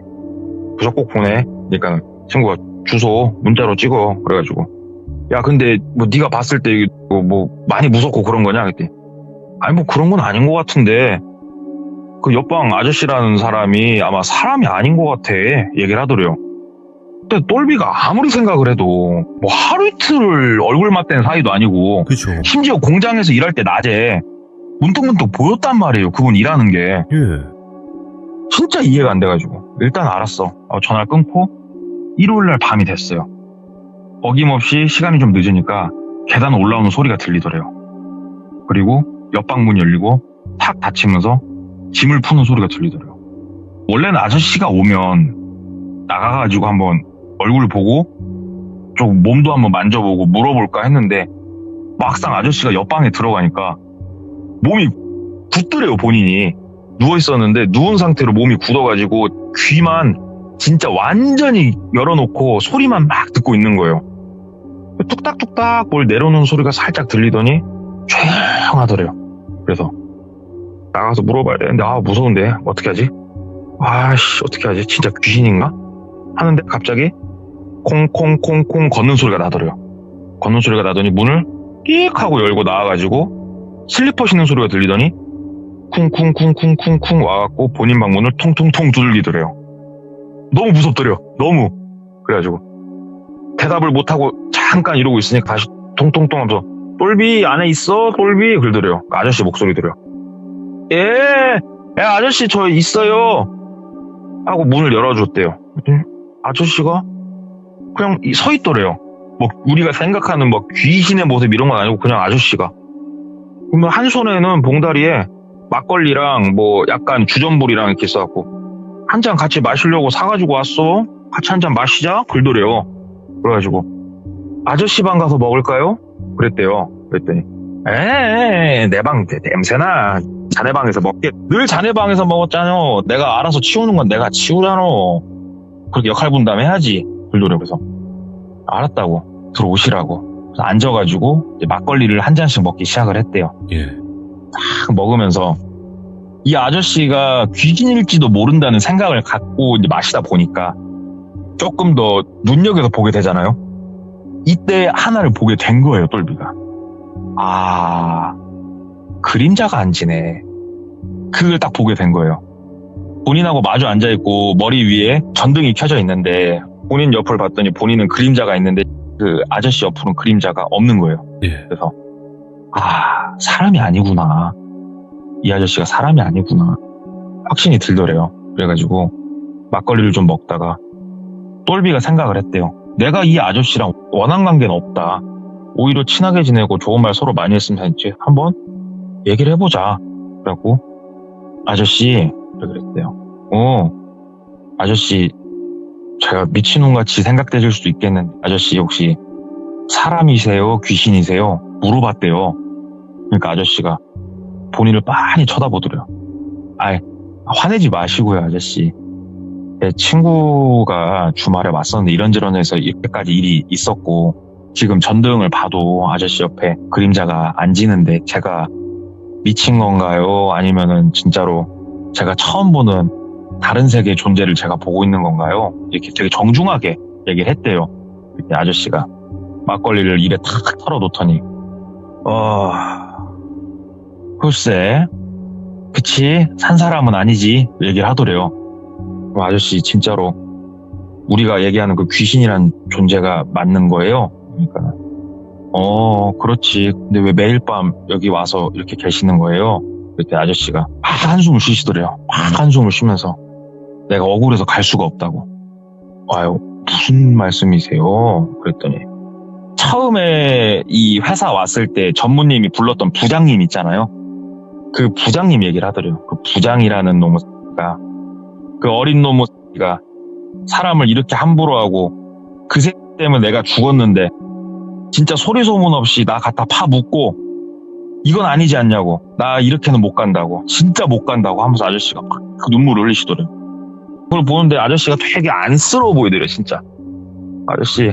아저씨 그만 우시고 한번 더 말씀을 자세히 해보셔요. 그랬더니 본인이 다쳤대요. 일을 하다 다쳤는데 어떻게 보면 산재잖아요 지금. 예. 근데 이런 게 알려져봤자 좋을 게 없으니까 괜찮다고 누워서 좀 쉬시면 된다. 방에다 본인을 반 가뒀대요. 그 부장이란 사람이. 그래가지고 급성 폐혈증? 이렇게 말씀하시더라고요. 그런 걸로 아마 돌아가셨을 거라고. 그러니까 본인이 죽으니까 이게 한국 사람이 아니다 보니 본인을 한쪽에다 갖다가 묻어버렸다. 그래서 나는 억울하고 슬퍼서 떠날 수가 없다. 얘기를 그렇게 하더래요. 그 부장이라는 사람이 진짜 천하의 나쁜 호식이라고. 아저씨 그런 일이 있었냐고. 아저씨 사람 좋은데 진짜 아이고 하면서 이제 막 아저씨랑 얘기를 하는데 아저씨가 그래도 자네는 참 사람이 좋아. 내가 비록 영이지만 내가 자네는 돌봐줄게 막 얘기를 하더래요. 안타깝다. 감사하다고 아저씨 너무 감사하다고. 그러면 아저씨가 이제 막 다시 막걸리랑 막 챙기더래요. 막걸리랑 챙기면서 편히 쉬고 저녁에 내가 한 번씩 와도 놀래거나 낮에 내가 보여도 놀래거나 그러지 말고 혹시라도 낮에 내가 보이거들랑 내 근처는 오지 말어 얘기를 하더래요. 알았다고. 아저씨가 가고 혼자 앉아있는데 이제 무서운 것보다 뭔가 되게 애틋해졌대요. 예. 그리고 한편으로는 다행이다라는 생각도 들었대요.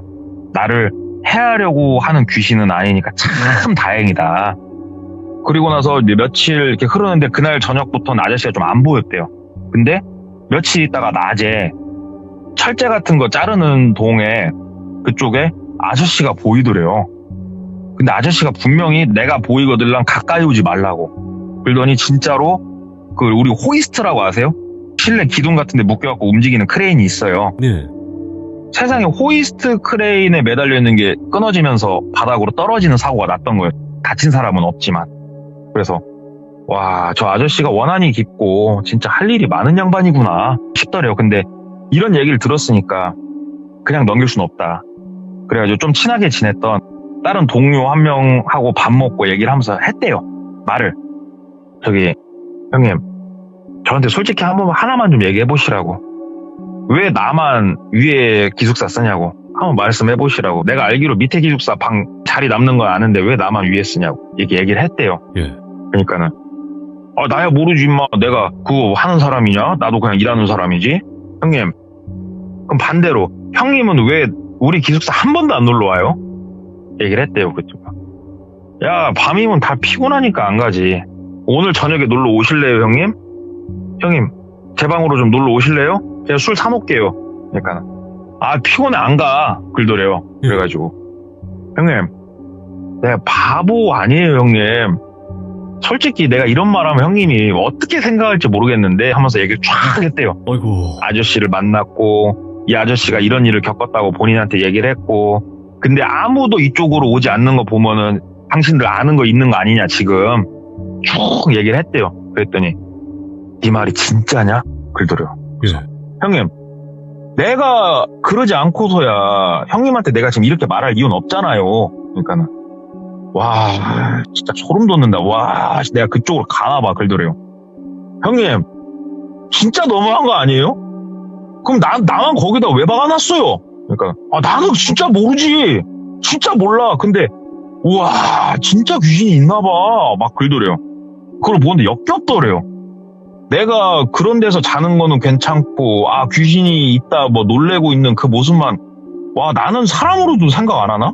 막 이런 생각. 이제 형님하고도 더 이상 할 말 없네. 이게 내가 부장님한테 가서 따질 것도 아닌 것 같고, 뭐 나는 솔직히 거기서 나 무서운 거 없다고. 그 아저씨랑도 나 이제 귀신이랑 친하다고. 무서운 건 당신들이겠지. 난 무서운 거 없다고. 난 일을 그냥 하란다고. 그러고 그냥 일을 했대요. 예. 그리고 나서 일주일 정도 흘렀을 때, 그날이 일요일 날이었대요. 일요일 날 저녁에 저녁밥 먹고 한 7시 반 8시쯤 됐을 때 부장님한테 전화가 걸려오더래요. 여보세요? 받으니까 부장님이, 어이 똘비, 공장은 잘 지키고 있어? 얘기를 하더래요. 그래서 예, 잘 지키고 있습니다. 똘비 미안한데 내가 부탁 하나만 합세? 그러더래요. 그래서 예, 말씀 주시라고. 그 공장에서 나와가지고 쭉 어디로 오다 보면은 그 번화가 하나 있는 거 알지? 예. 그 번화가 옆쪽으로 가면은 공터 하나 있거든.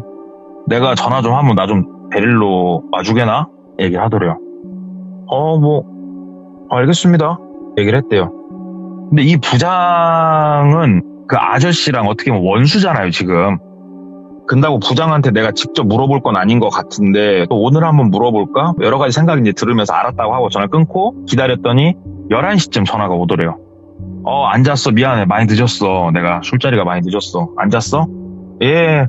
어디 글로 갈까요?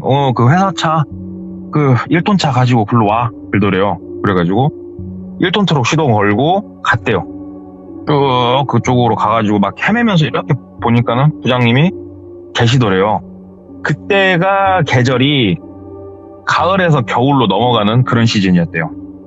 옷은 약간 두터워졌죠. 부장님이 서 계시더래요. 그래서 부장님인가? 부장님, 맞네 하고 차를 세웠대요. 부장님 좋았습니다. 그러니까 옆에 타시더래요. 그러면서 포터 더블캡 그런 차였대요.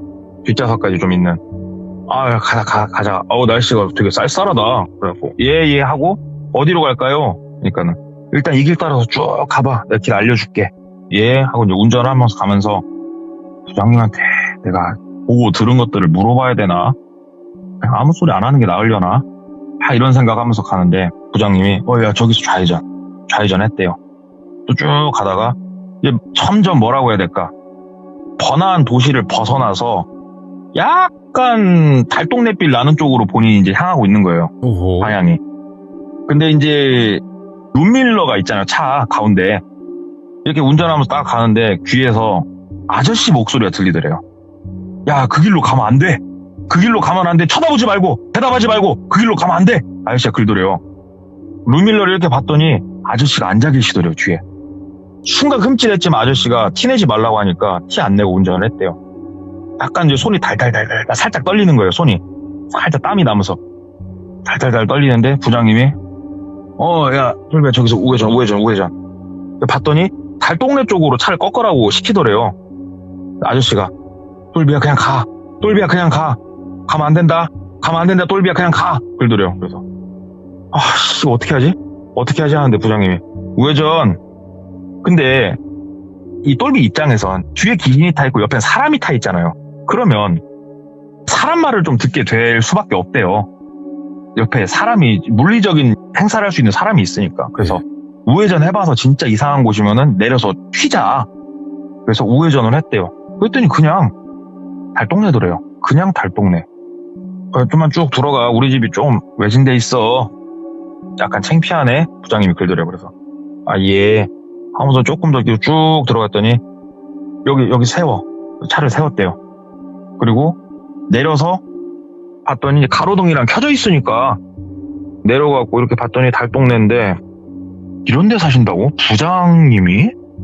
하고 담배 한 대 피면서 부장님이 잠깐 통화한다고 그러셔가지고 담배 한 대 피면서 마을을 이렇게 보는데 앞불싸 재개발할 곳이었던 거예요. 거기가 집들이 가로등은 켜져 있대 불이 켜진 집이 없다. 아, 집들의 창문이 깨져 있고 대문이 주저앉아 있다. 이게 이제 차에서 내리니까 보이더래요. 와. 이 동네는 사람이 없다. 이 마을 통틀어서 사람이라고 하면 부장하고 나밖에 없다. 이게 느껴지더래요.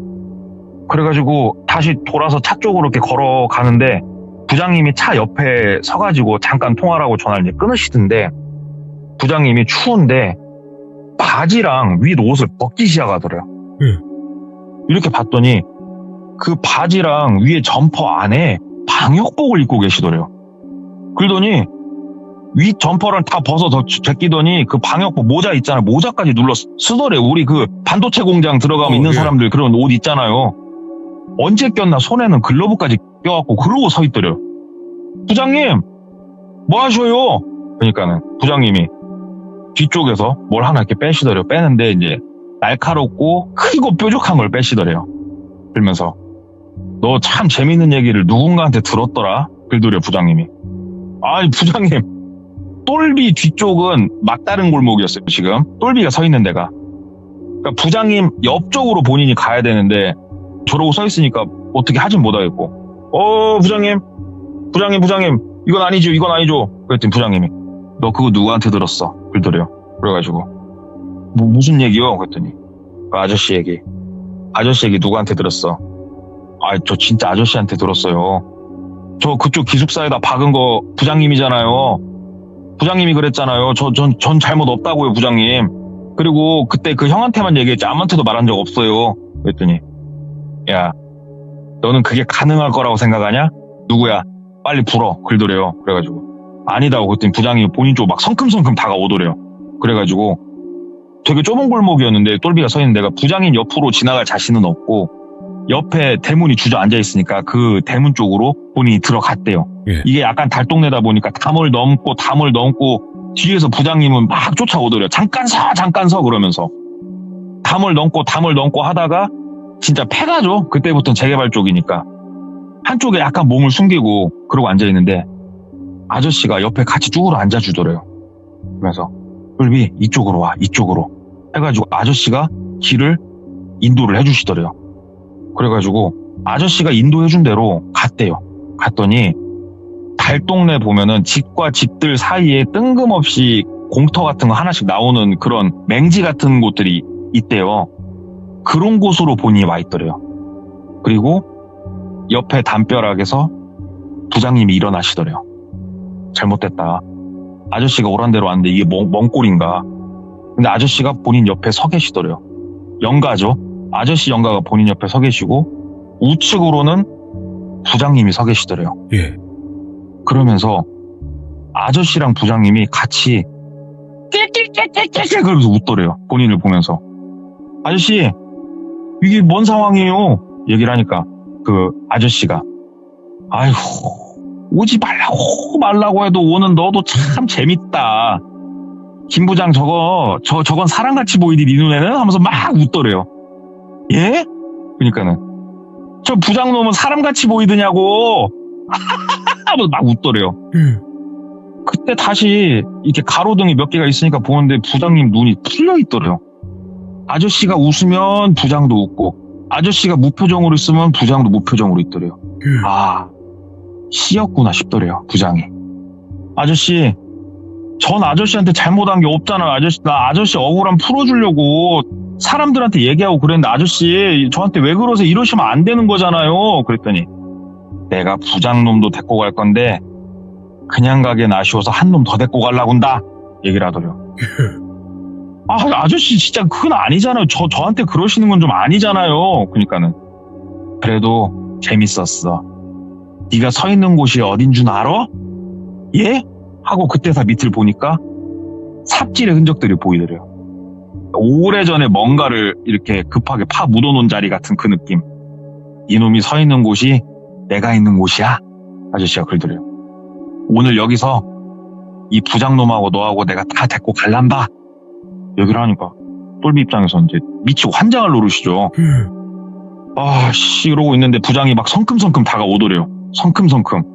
똘비가 거기서 몸이 안 움직여지더래요. 진짜 이게 막 돌아서 하고 뛰어야 되는데 발이 땅에 박힌 것처럼 안 움직여지더래요. 그러면서 부장이 와가지고 본인을 잡고 이제는 뭔가 나쁜 짓을 해하려고 막 하는데 똘비 안주머니에서 부적이 떨어진 거예요. 부적이 떨어지고 나서 발이 풀리더래요. 본인이 그 부적을 보는데. 이 부장이나 아저씨가 없어진 게 아니고 발이 풀리니까 그때서야 똘비가 뛰기 시작한 거예요. 근데 이게 가보신 분들은 알 거래요. 이런 진짜로 달동네 한가운데 맹지에서 나갈 방향을 잡고 뛴다는 거는 정말 어려운 일이래요, 이게. 예. 길 자체가 없는 상황에서 내가 나가야 되기 때문에 일단은 담벼락 몇 개 뛰어넘으면 솔직히 많이 다쳤대요. 여기저기. 좁은 골목길 나와서 막 뛰다 보니까 다시 그 골목길이고 진짜로 막 뒤에서 아저씨가 막 부른 소리 나고 부장놈 뛰는 소리 나고 돌아버리겠는데 어찌어찌 뛰어가지고 큰 길가까지 나왔대요. 예.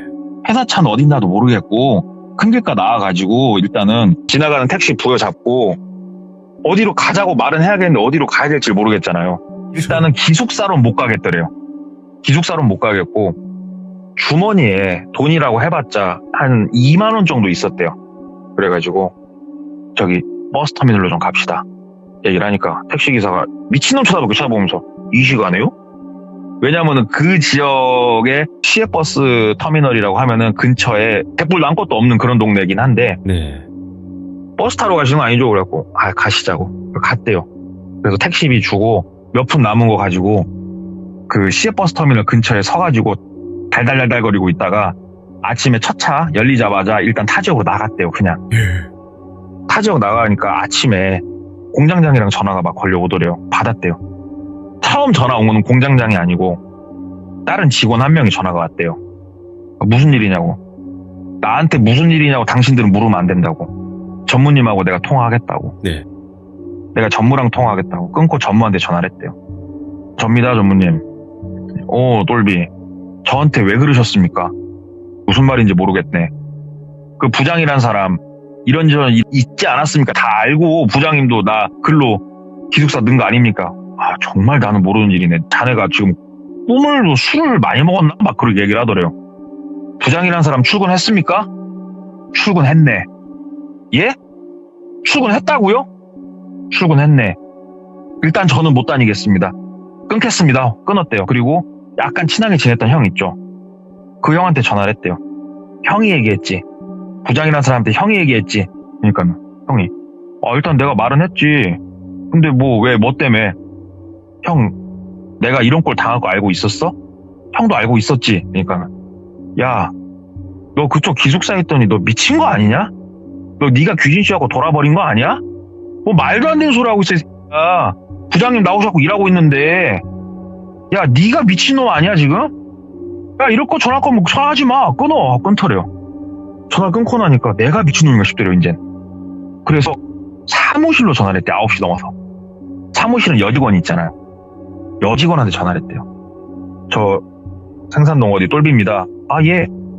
막 얘기를 했대요. 제가 이렇게 저렇게 해서 이런 일이 있었는데 저 솔직히 얘기해 주시라고. 나 일단 그만둘 거고 얘기해 주시라고 했더니 그 여직원도 목소리나 대답하는 톤을 좀 들어보려고 했는데 되게 어처구니 없다는 듯이 무슨 말씀을 하시는 건지 진짜 모르겠다고.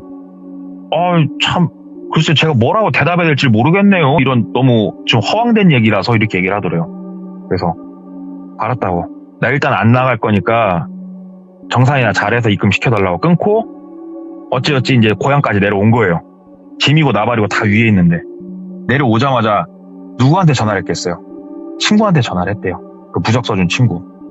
나 좀 데리러 와라. 터미널이다. 터미널? 알았어 갈게. 아무 말 않고 데리러 오더래요. 친구 차에 타고 얘기를 했대요. 이런저런 해서 여기까지 왔는데 내가 미친 거냐 아니면 뭐가 잘못된 거냐 그랬더니 친구가 나도 이런 일을 오래 해본 것도 아니고 내가 뭐 얼마나 이런 걸 할 깜냥도 안 되고 수껏해야 살짝 보이는 걸로 점사 보는 수준이긴 하다만 글쎄 내가 그냥 듣고 내가 주워들은 지식으로 얘기를 해보자면 그 부장이란 사람은 이미 씌어서 사는 것 같다. 아예 그냥 씌어서 사는 것 같다. 그리고 일단은 너를 데리고 가려고 했는데 진짜로 내가 써준 부적일지 아니면 네 조상님이 도운 거일지 몰라도 일단은 네 다리가 거기서 떨어졌다고 하니 다행이고 그 다음에 또 누군가를 찾겠지. 데리고 갈 사람을. 일단은 야 살아 돌아와서 고맙다. 와. 친구가 글더래요. 그래가지고 일단 고맙다고 하고 게임방 형님한테 가가지고 조금 얘기를 해볼까 하다가 더 이상 얽히는 게 싫었대요. 그런 거에 대해서. 그냥 생각을 해봤더니 나만 미친놈일 수도 있겠다는 생각이 들었대요. 왜 그러냐면은 네. 무당한다는 친구를 제외하고서는 공장 사람 모두가 내가 미쳤다고 했으니까. 그리고 그 무당하는 친구가 또 하나 비방을 쳐준 게 뭐였냐면 본인 차로 데리고 공원 화장실을 데리고 가더래요. 예. 그러면서 본인 차 트렁크에서 쇼핑백을 하나 빼서 본인을 주더랍니다. 똘비를. 그 안에 반스, 바지, 티셔츠 이런 게 다 들어있더래요. 네가 입고 온 거 여기다 다 버리고 가라고. 안 그러면 니네 집까지 쫓아갈 수도 있다고. 그래가지고 친구가 비방 쳐주고 막 그래가지고 어찌됐건 그날 이후로는 속 차리고 열심히 사시는 분인데 이분이 그래도 소시적에 시들무에서 얘기할 법한 일 하나 겪은 걸 들어가지고 한번 가지고 와봤는데 야. 얘기가 너무 쫄깃하고 이런 맛이 없어가지고 아, 쫄깃해? 걱정을 했는데 전 재밌게 들었는데 진짜 밉다. 자꾸 그러니까. 진짜. 와. 제가 그래서 돌비님한테 말씀드린 키워드가 네. 믿을 게 하나도 없던 거예요. 사람도 믿을 게 못 되고 귀신도 믿을 게 못 된 거예요. 이게 도대체 누굴 믿어야 되는 겁니까? 예. 모르겠어요. 저도 얘기 듣고 이분이 그때 잠깐 씌어서 이분이 미쳤던 건가 어쩐 건가 저도 모르겠는데 아무튼 이분 얘기만 들어봤을 땐 사람도 귀신도 믿을 게 못 된다. 아, 잠깐만. 그러면 우린 도대체 누굴 믿어야 됩니까? 예. 오로지 우리는 한 명, 우리 돌비님만 믿고 의지하면 됩니다. 돌맨, 그분만이 진리이고 길이니 그분만을 찬양하라. 아, 상상도 못했네요. 예. 여러분들 시들무에서 이렇게 사람 하나를 이렇게 만드는 것도 재주예요. 네, 진짜로. 아, 너무너무 감사드리고. 아, 근데 진짜로 동네꼬마님 이야기 들어보면 귀신도 네. 사람도 믿을 게 못 되면 우리는 도대체 누굴 믿어야 되는 거며 우리 뭘 믿어야 되는 걸까 했는데 나 자신을 믿어야 네. 되는 걸까요? 어떨까요? 또 대답해야 돼요, 제가? 돌맨.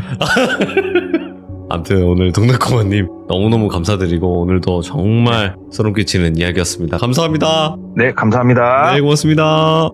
야, 이거는 돌맨이 아니라 동맨입니다. 동맨. 네, 동네꼬마님 맨. 근데 동네꼬마님 이야기는 귀신이 나와도 그 귀신이 그냥 악한 사람같이 보였어요. 느껴지는 게. 정말로 그 정도로 야, 이 사람은 확실히 귀신 이야기를 해도 이거를 진짜 사이코패스 사람으로 만들어버리는구나. 그만큼 너무나 또 이야기를 잘 해주시는구나. 이런 느낌을 많이 받았거든요. 우리 귀족님들도 아마 저랑 같은 생각이었을 것 같습니다. 시청해주신 모든 분들 세상에 믿을 건 귀신도 사람도 아닙니다. 바로 돌맨입니다.